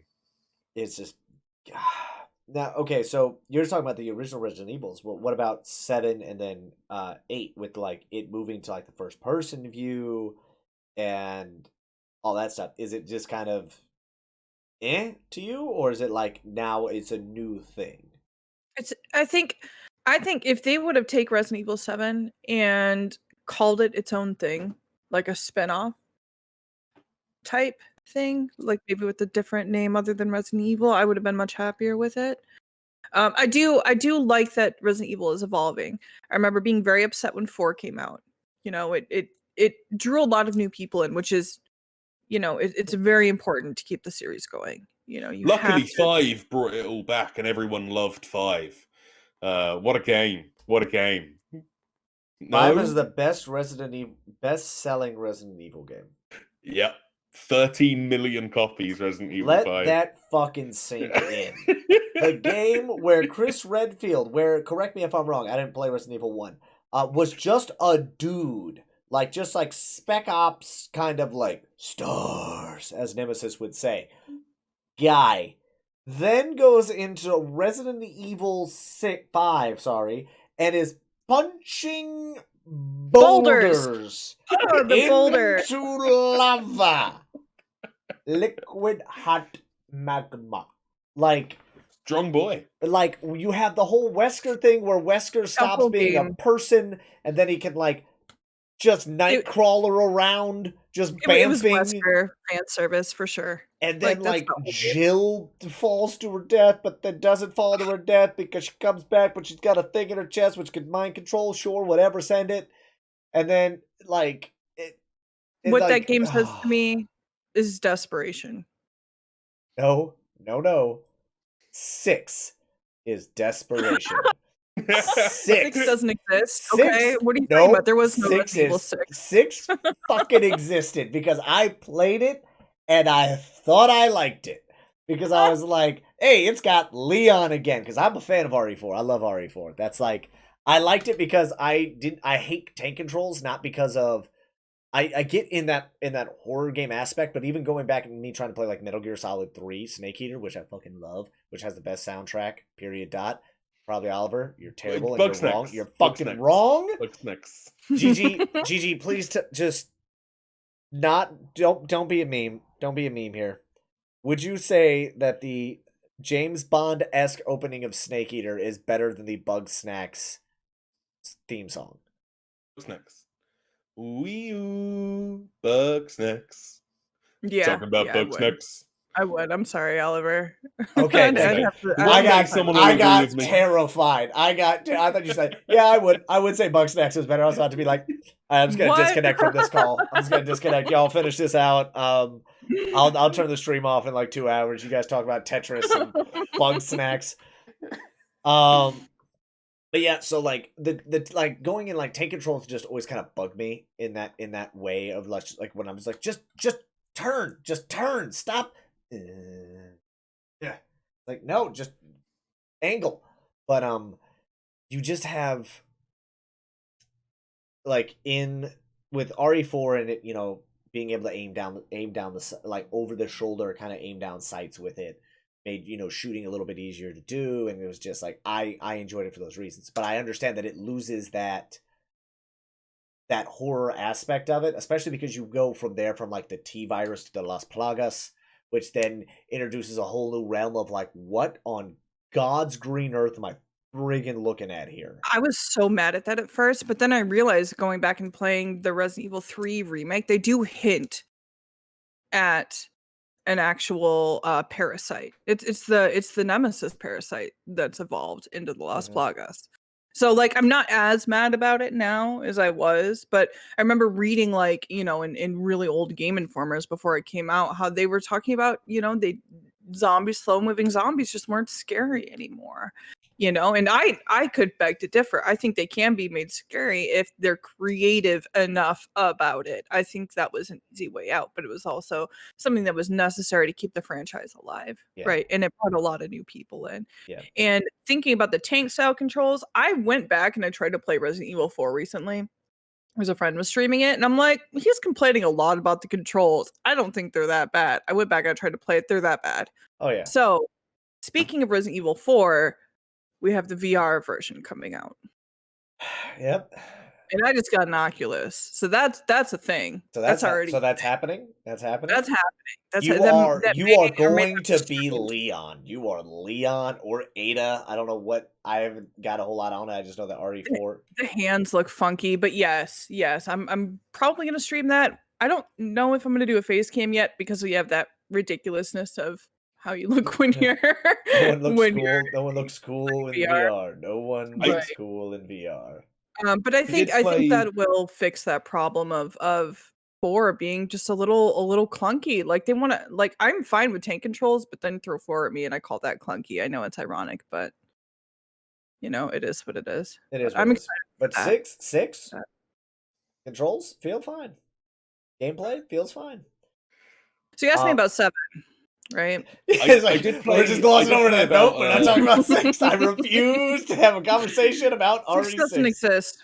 No, doesn't exist. 6 is the most fan servicey. I'm gonna say this. It is the most fan servicey. What the hell am I looking at? Because they were like, all right, let's get Chris Redfield back in here. All right, cool. He's in here. He's got a new partner that I don't know if he gets injected with something or he had something already, but he turns into like a bioweapon thing. Cool, whatever. Send it. And then Leon shows up. Leon's in there, and then he's got like somebody else who turns out she's not really a good person because she's like the whole reason why it was like the zombies were in that area, or like she did something to it. It's been a while. I've kind of expunged a lot of it from my brain. I just know that like he's in DC and they're dealing with like zombies. Chris is dealing with like more of the bioweapon-esque things of it. So you have like zombies, but they're also kind of almost Las Plagas. And then you have just the cherry on top of why the hell is this a thing? You have Sherry, or was it Sherry? The girl from Resident Evil 2 that you save. Sherry Birkin. Yeah, sure. Yeah, you have Sherry and Wesker Jr., voiced by none other than Troy Baker. No way! Troy Baker, which I didn't realize this until afterwards, until I looked it up much, much, much later. Troy Baker voices him, and that's like Wesker's kid or clone or whatever. I forget, but he's Kid Wesker. A clone. Why am I not fucking surprised? So you have a clone of him. So you have Wesker Jr. and Sherry, and they team up because because she's like has some weird immunities to it because obviously everything that happened in Resident Evil 2, cool. But like, hey, you remember her? Hey, remember Wesker and how cool he was? Well, look at his kid clone person who at some point doesn't actually use a gun, but instead goes barehanded, and the icon is his hands like this. Like he's like doing some judo like claw hand. Like, sure. And then that one just goes off the fucking rails because they fight nothing but the Las Plagas people / like just into like the weird science-y side of it where it's like underground secret labs working on shit. And like all 3 of those plot lines just kind of like cross and intersect at random intervals and then somehow kind of meet up at the end. And it's just like, okay, I guess. And now we don't have to talk about RE6 anymore. I'm sorry. I just all hated I'm that game hearing so here much. is I really need to play Resident Evil 6 because that sounds insane. I'll Not buy it. good. I never I'll said buy good. it. It Oliver, sounds insane. I'll buy it on Steam. I'll buy it on Lower Steam for your you. standards before you press, No, you know, no. before you open that game. I Lower saw your standards. Despawn Games, love his friend of the show, was playing it because him and MC Fixer, newest partner, which shout out, and I forget who the other person is. They are doing like Resident Evil in review, so they're playing through all the Resident Evil games, reviewing them, and somebody's talking some mad shit about me. Thank you. And they're like before RE8 comes out, so they're going through playing all the games and like ranking and all that stuff, which is like cool. And seeing him go through Resident Evil 6, which is the only reason I remember Wesker and the fucking hands, and I'm just like, oh my god. I remember playing this game and being like, oh, that's cool. Until I sat back and thought about it, being like, no, that's not. Why are you punching zombies? Like, that's the exact opposite of what you should be doing. You shouldn't be, like, trying to punch a zombie in the face, or you shouldn't be able to, like, judo throw a zombie and he die. Like, that's... You gotta take the head off. That's the whole, like, literally everything in media is like you destroy the brain. Judo throw. That destroyed it. Nope. No, it didn't, Wesker. No, it didn't. Resident Evil 7. I played roughly so I've not like out of the Resident Evil games. So I've played 1 now. I finished 1, loved it. I did 2 and 3, but only the remakes. Loved both of them. I actually love. I am one of the few people who thinks RE3 remake was maybe even better than RE2 remake. I think it was. I agree. It was No, I so agree much with that fun. I statement. really enjoyed that game. Hell of a The fun. facial hell of a fun. animations in that were top tier. Like it Mm. was so good. And my only complaint about that game is that they cut the clock tower out of it. Yeah, I'm told that. Like, I'm glad I played that without having the knowledge of the original because Yeah, there's like they a did whole cuts 2 and hours stuff. of content they Mm. cut out of there. And I'm But, really sad about that. Maybe they'll do it like a DLC, probably not. But it's probably too late now. yeah. Too late. Too much time. But I loved it. I thought it was a really fun game. It was like the way I equate 2 and 3, having played the remakes, is that Resident Evil 2 is Alien. It's a very good horror game. RE3 is Aliens. It is a very good action game. Like they are very different in vibe. But loved them. 4 I've never played other than like 20 minutes or so on the Wii. But I've never played through 4. Same with 5. Same with 6. Never played them. 7 I played around about 45 minutes of in VR. Oh no. Oh no. Oh no. Oh, I refuse. I love how me and still- Gigi. I love how me and Gigi both were like, "Oh yeah, 45 minutes of Resident Evil in VR." Oh no. Yeah, it was horrible. Like it was, and like I really like because that game looks really cool, and that game looks like the kind of game that I know I would really love.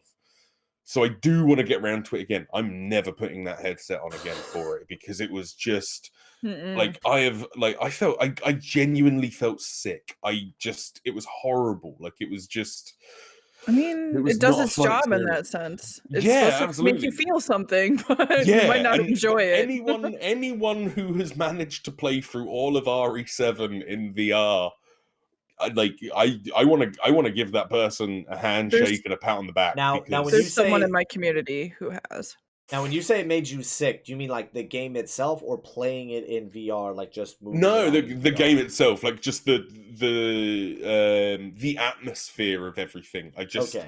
I've never felt like so like when you like I mean, Paul, you've played Outlast. You know when you play Outlast and your shoulders move up about like 2 inches up into your like head because of how stiff you are the whole way through. I would. That's Yeah, I'd be lying if like whenever occasionally they'll be like, relax your shoulders, and it's just like because you didn't realize that your shoulders were up here, and it's just like, oh wow, oh my neck, that's where that is. Yeah.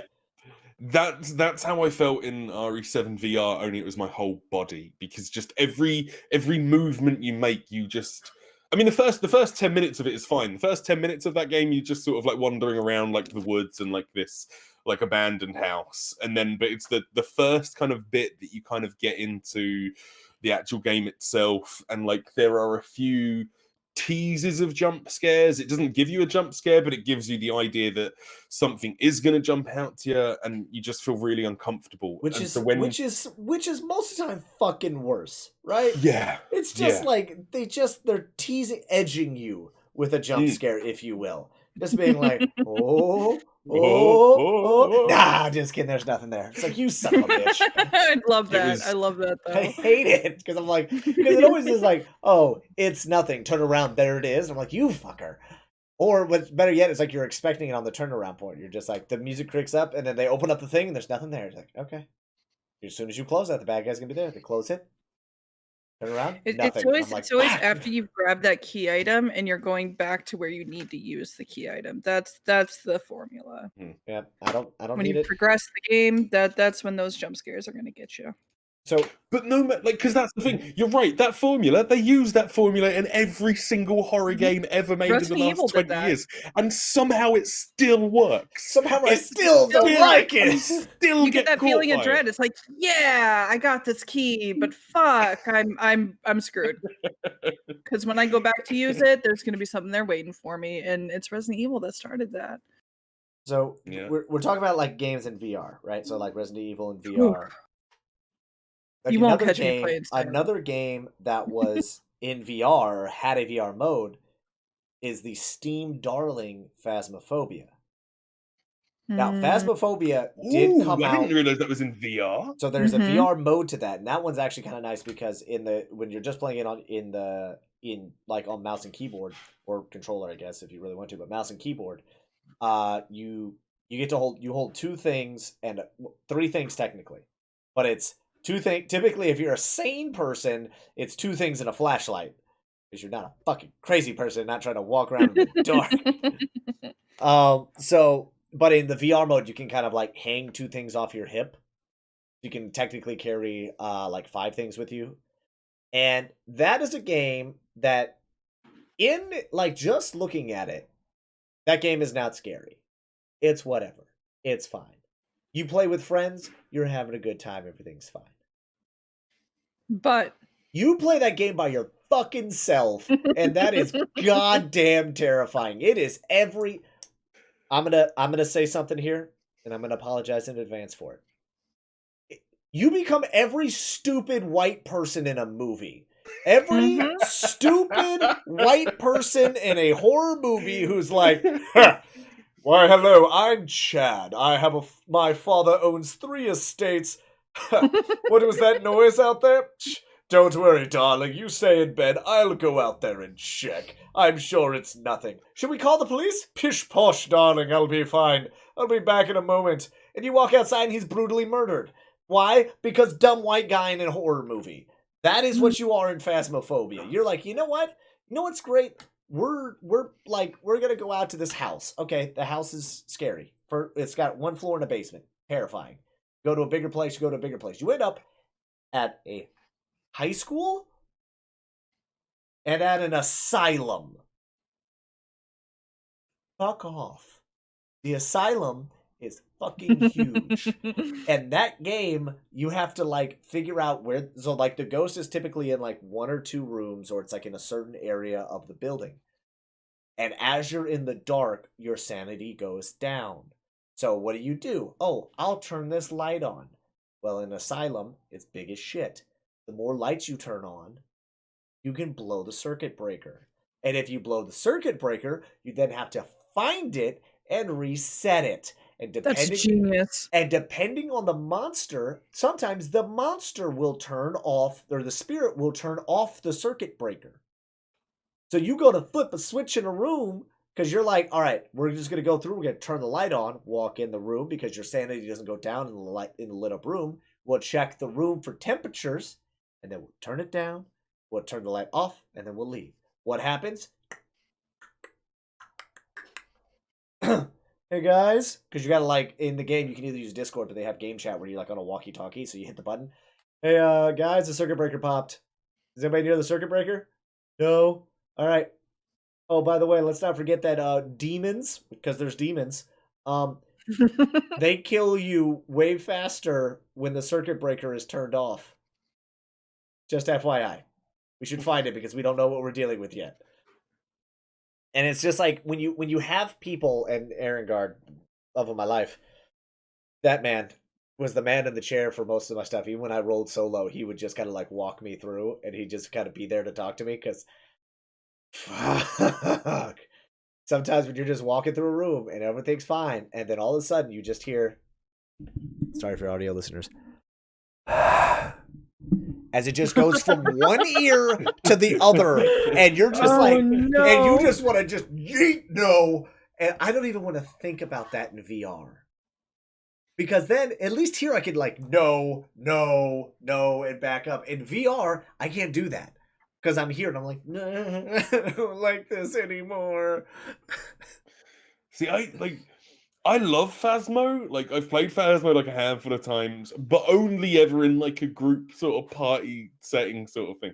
So I've never found Phasmo scary. Like, this is what we were saying at like the start of this topic. Like, horror game is a wide like net. Like, I've never found Phasmo scary, but it's a brilliant horror game in the same way that sort of like the Scream films aren't scary, but they're really fun. They're really fun. They're funny. They're silly. They're dumb, and that's what the suspense. That's yeah, what it's like sucks. Because it's not the suspense that makes me clam up and get all worried. It's the suspense that makes me giggle. Like, it's the suspense that makes me laugh, and it's funny, and it's such a joy to play with people. We have a very different experience playing that game, because there are clips. There are some of my most viewed clips of me wearing like I have it. I've got a hat that's like a Highland cow, which is just like, think of like a long-haired cow. I wear that because it's the Highland cow of confidence, and so you just put that on, and it's just like I'm in a room and I'm like, yeah, I'm getting a thing, and then all of a sudden it's just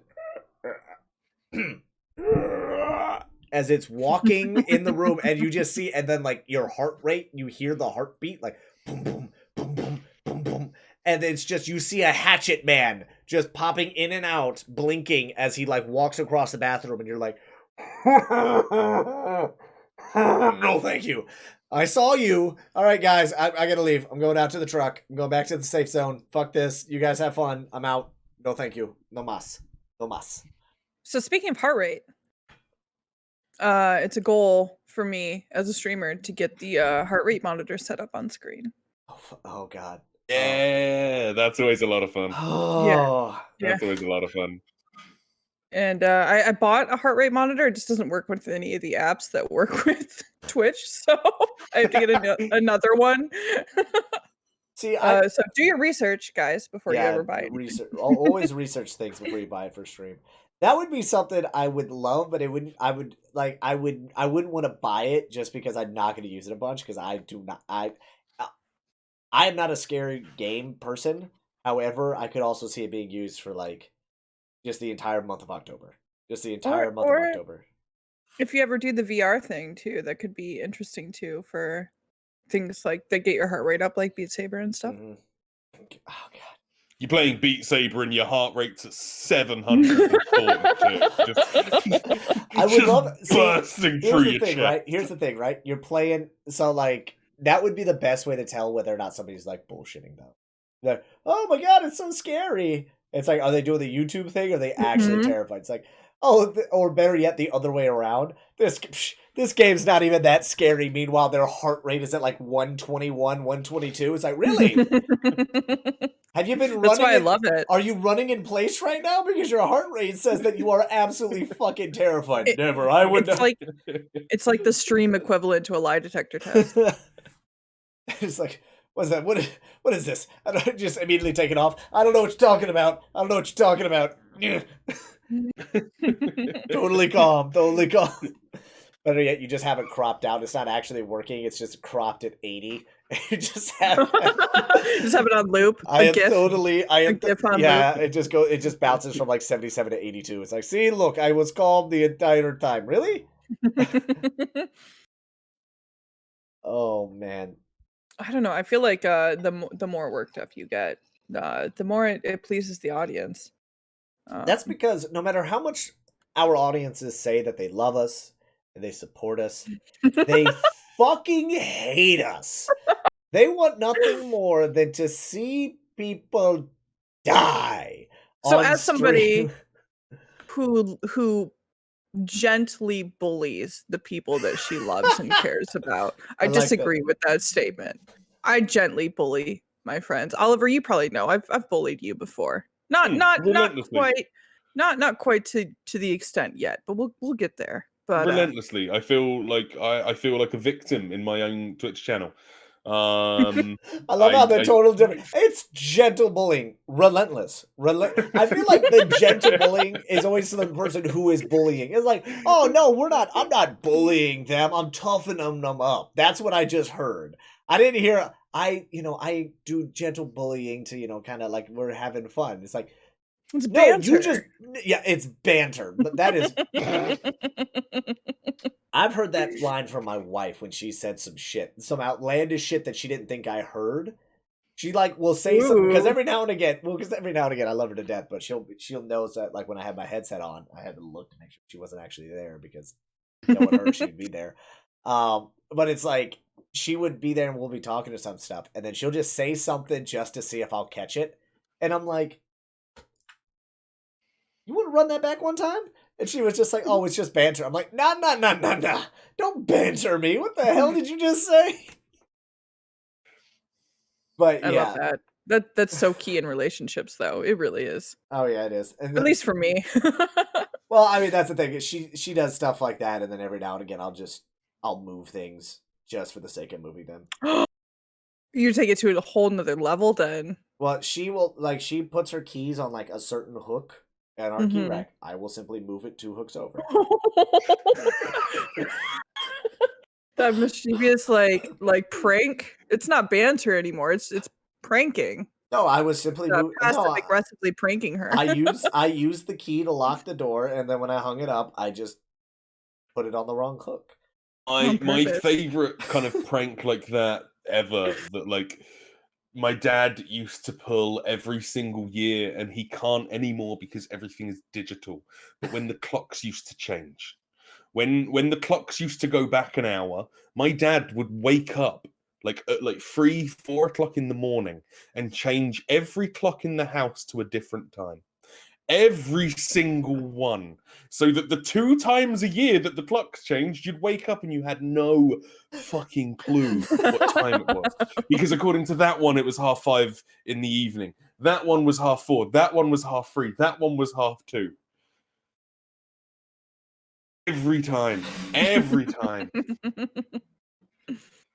Oh god, that's I view that in the same way because words can be hurtful. Me moving your keys one spot over, not that big a deal.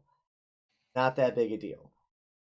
And besides, it's your keys. I don't move anything that's actually like important because it's not malicious. Really, it's I just don't. Mischievous. Yeah, it's like I just don't want because there was a time where this wasn't even me being a jerk or me just trying to be funny.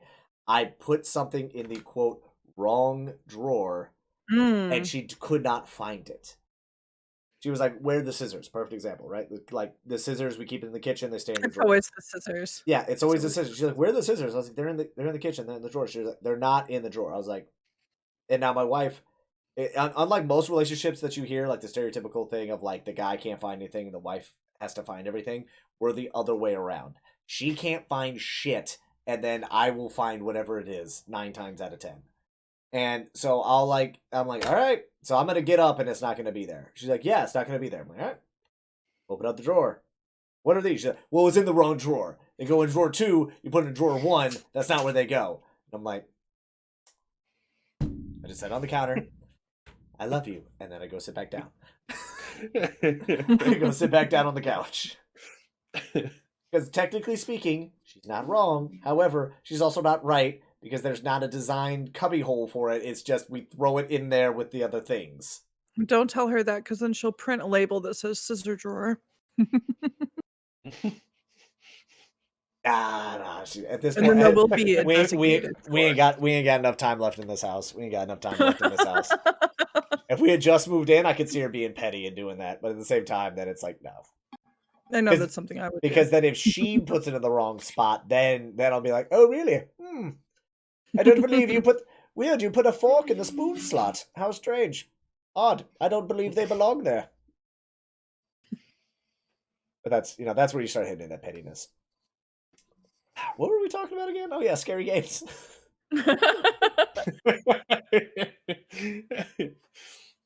And I think on that note, I think that's actually where we're going to end it because this has been coming up on 2 hours. I think now we're just going to change the format of the show from an hour to 90 minutes. Because we like just talking about yeah. like the games that we used to play or that we're playing right now was a solid 45 minutes. So I think Can I this just is say real quick this. yeah, go for it. about games that we'd like to see make a comeback? Yeah, by all means, As go for it. as much as I want to say Silent Hill, I don't trust them anymore. They've moved to a American studio, so I just don't trust them. So I would have to say, like, as far as horror games that I wish would make a comeback, it would definitely be Fatal Frame. Fatal Frame, because they perfectly capture that whole formula, like I was mentioning earlier, that follows that Asian horror kind of method of being really subtle with the horror and just making you so uncomfortable with the slightest little things that you jump out of your skin, and the fact that it goes from third person to first person when you fight, that makes it so much more stressful, so much more stressful. So that was what I wanted to talk about as far as like games to bring back. Fatal Frame 2 and 3 were two of my favorite horror movies of all time. Mhm. And to see them come back, they did a 4. It was on the Wii, but it was only in Japanese. So you could get a modded Wii and download it, but then you'd also have to look up like, something to translate it. So I'd like to see a true like 5th installment. Is there a 5th installment?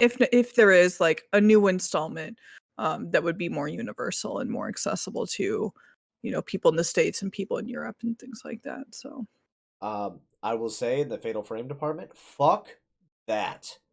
Fuck every ounce of that shit. I picked that game up on accident. On Oh. accident. I don't know why I was playing it. It was in the house one day. Plugged that. I was probably a Blockbuster thing, which once again dates us to how old we are. Like it was Mm. probably a Blockbuster pickup. And fuck off. All right. It's so good. It So good. probably is if I'm now as an adult, if I went and played it. But just as a kid, I was like, what is happening?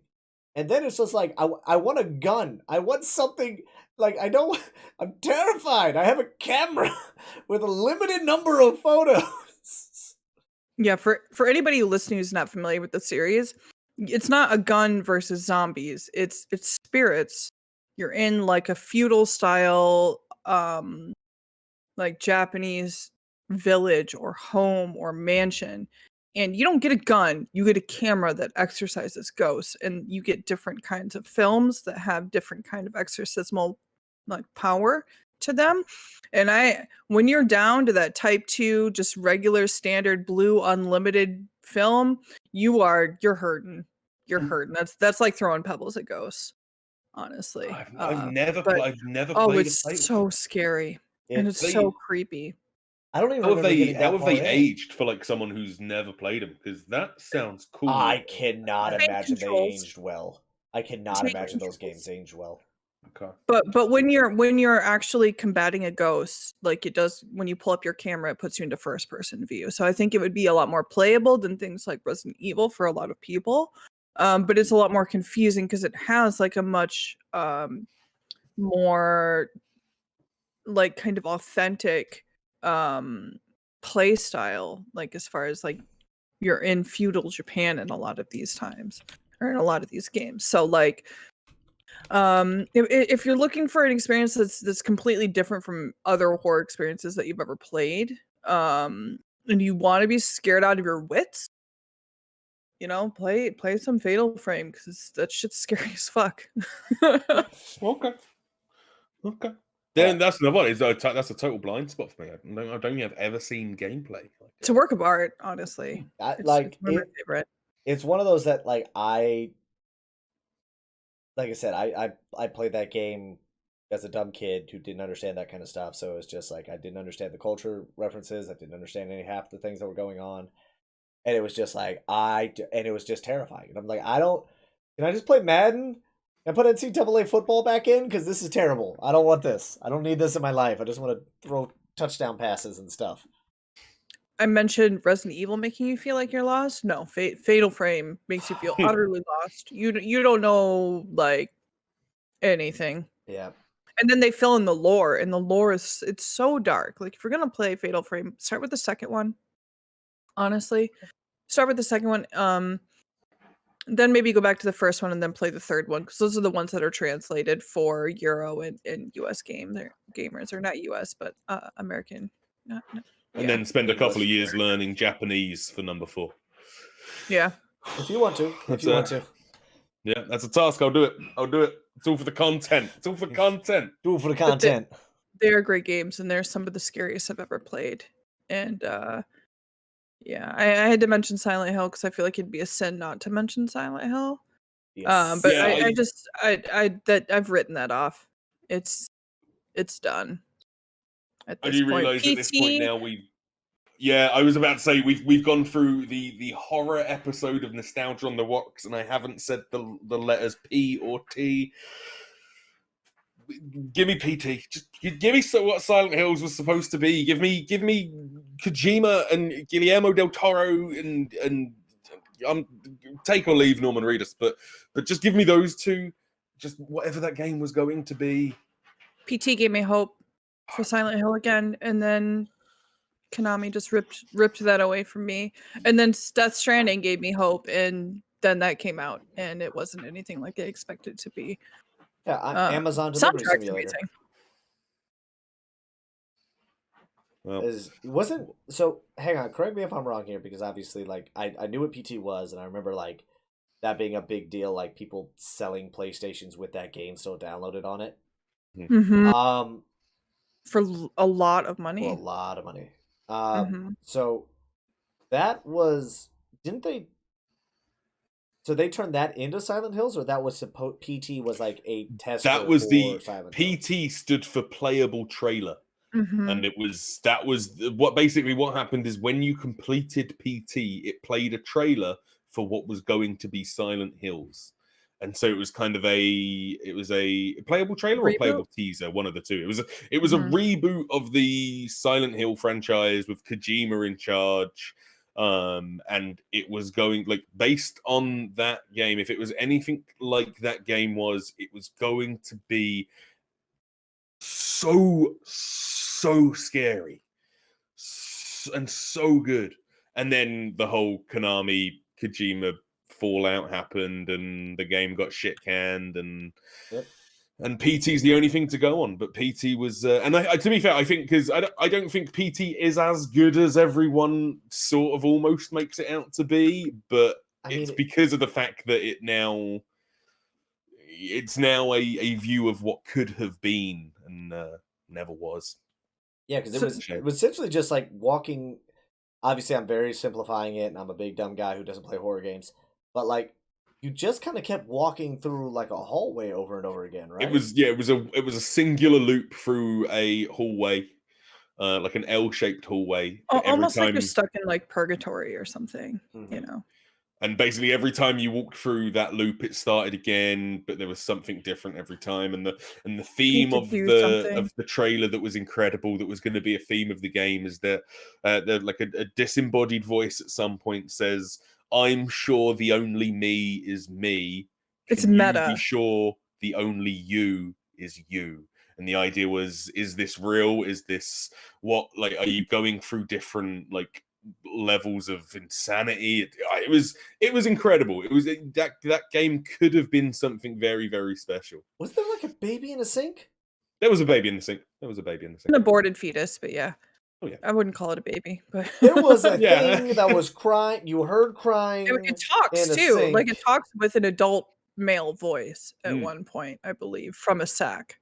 And on that note, we are gonna we're just gonna hard cut at that point.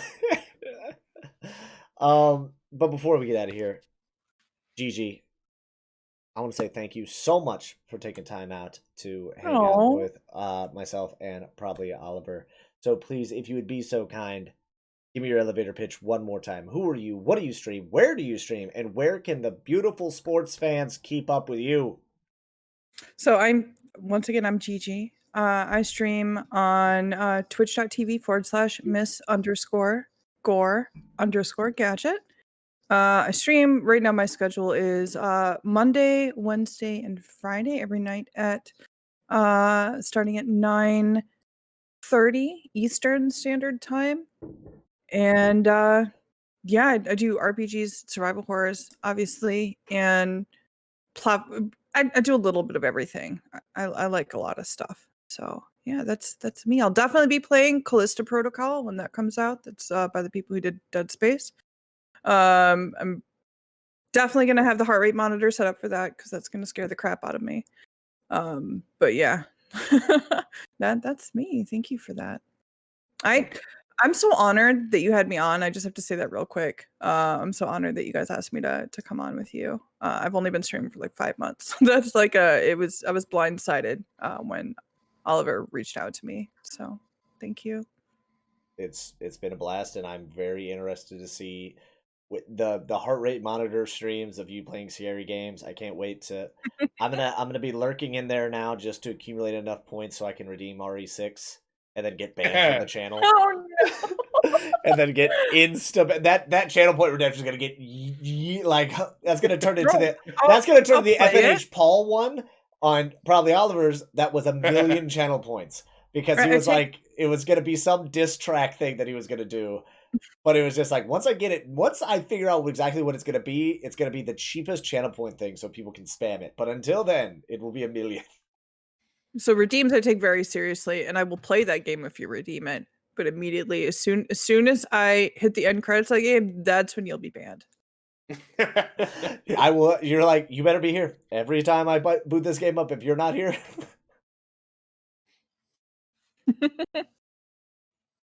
But I've had a blast. I've had a blast on here. You guys are so great to talk to. Everything felt very natural. Conversation's been absolutely great, and I really appreciate the company. Even if we weren't recording this for anything, it would have been, a blast either way.